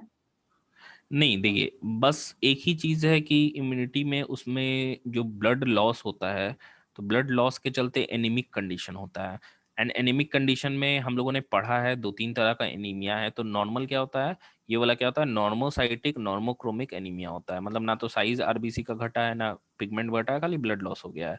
ब्लड लॉस सोशल के मीडिया चलते, पे आ रहा है ना कि मतलब वैक्सीनेशन उस टाइम ना लेने के लिए, बिफोर 5 days एंड हाँ तो आफ्टर यही 5 यही days। कारण है ना, थोड़ा सा क्या होता है कि ब्लड लॉस होता है एंड फिजिकल वीकनेस होता है, ठीक है। एंड हार्मोनल साइकिल जो चेंज हो रहा है उसके वजह से क्या होता है कि बॉडी में हम कह सकते हैं नॉर्मल, या बिल्कुल ये चीज तो होता है कि नॉर्मल तुलना में उस पीरियड में क्या है कि इम्यूनिटी नॉर्मल थोड़ा सा कम रहता है। ऐसा नहीं कि प्योरली वीक ही है कि उसको साइन चढ़ेगा, ऐसा कुछ नहीं है, लेकिन हाँ थोड़ा कम रहता है। हाँ सर बोलिए। कम रहता है ऐसे नॉर्मल डेज में, ठीक है, और उसके बाद जब हम लोग वैक्सीन लेंगे तो और कम हो जाएगा, जिसके कारण हम लोग जल्दी अफेक्टेड हो जाएंगे कोरोना बिल्कुल से। यही कारण है, क्योंकि आपका देखो ब्लड लॉस हुआ है तो जितना डब्ल्यूबीसी का क्वांटिटी थोड़ा तो घटा होगा ना पहले की तुलना में बॉडी से, क्योंकि ब्लड लॉस हुआ है, यस सर। ठीक है। इसी वजह से क्या होता है कि वैक्सीन उस समय अवॉइड करने बोल रहा है कि हाँ भाई उस समय आप अगर वैसा सिचुएशन में हो तो ना ही लो, तो आगे पीछे कर लो उसको लेने में। सर एक मतलब मेरे रिलेशन में मतलब एक दादी है, उनको ना जो उनका हार्ट का ये लंग्स का सीटी स्कैन हुआ तो उसमें 40% उनका इन्फेक्टेड है लंग्स, ठीक है। और जो दादाजी हैं उनको भी उनको पॉजिटिव निकला है, लेकिन ना उनको उनका सीटी स्कैन हुआ है तो उनके में 1% मतलब इन्फेक्टेड नहीं है उनका लंग्स। तो सर से क्या? तो वो डिपेंड कर रहा है कि जैसे ही मान लो कि लंग्स में पेनिट्रेट कर रहा है, ठीक है, तो लंग्स में पेनिट्रेट कर रहा है तो अगर आपका इम्यून सिस्टम स्ट्रांग है तो वहीं पे एंटीबॉडीज जो है ब्लड में आपके, वो क्या कर रहे हैं, उस चीज को खत्म करते जा रहे हैं। लेकिन अगर समझो कि हम कह सकते हैं कि जिसका इम्यूनिटी अच्छा नहीं है उसका इन्फेक्शन ज्यादा हो जा रहा है। मेरे ही भाई, इन्फेक्शन सर इन्फेक्शन हो गया तो मतलब उनको वायरस वो जो है वो डिजीज हो गया उनको, मतलब। और सिर्फ दादाजी को तो उनको तो कुछ भी नहीं निकला, उनका सीटी स्कैन हुआ है तो 1% उसमें इन्फेक्शन नहीं निकला है हाँ तो उनका इम्यून लंग्स में। सिस्टम अच्छा है। Yes sir. और दादी को मतलब 40-50% निकल गया उनका। तो उसमें तो डेंजरस होता है ना, मतलब जैसे अगर कुछ ज्यादा अमाउंट हो जाए तो बचने का, इसी की वजह से ना ऑक्सीजन का प्रॉब्लम हो रहा है। हाँ इसी की वजह से लंग्स इन्फेक्ट हो रहा है, सरफेस एरिया डिक्रीज हो जा रहा है जिसके कारण एल्वियोली से फंक्शन नहीं कर पा रहा है नहीं कर प्रॉपर। पा रहा है। Yes sir. चलिए। सर ऐसा मतलब हो रहा है कि प्रेग्नेंट वुमेन को नहीं दिया जा रहा है मतलब कि वैक्सीनेशन। लेकिन सर एक बार हम न्यूज़ में देखे हुए थे कि एक प्रेग्नेंट वुमेन को उसके मतलब कि डिलीवरी से 3 वीक पहले दिया गया था वैक्सीनेशन। तो उसका जो भी न्यू बॉर्न बेबी था उसमें भी मतलब कि उसका एंटीबॉडी था। तो जाहिर सी बात है ना, कोविड का। देखो कौन सा एंटीबॉडी पास कर सकता है प्लेसेंटा से, मतलब सर कौन सा एंटीबॉडी पास कर सकता है प्लेसेंटा से? मैंने टाइप ऑफ एंटीबॉडी बताया था 5 तरह का। सर याद नहीं है। आईजीजी सबसे स्मॉलेस्ट। तो सर उस टाइम तो जैसे हम न्यूज़ में देखे थे तो सिंपल उसमें समझो, तो दिया गया था ना सर वैक्सीनेशन, तो फिर यहाँ पे प्रेग्नेंट वुमेन को क्यों नहीं दिया जा रहा है?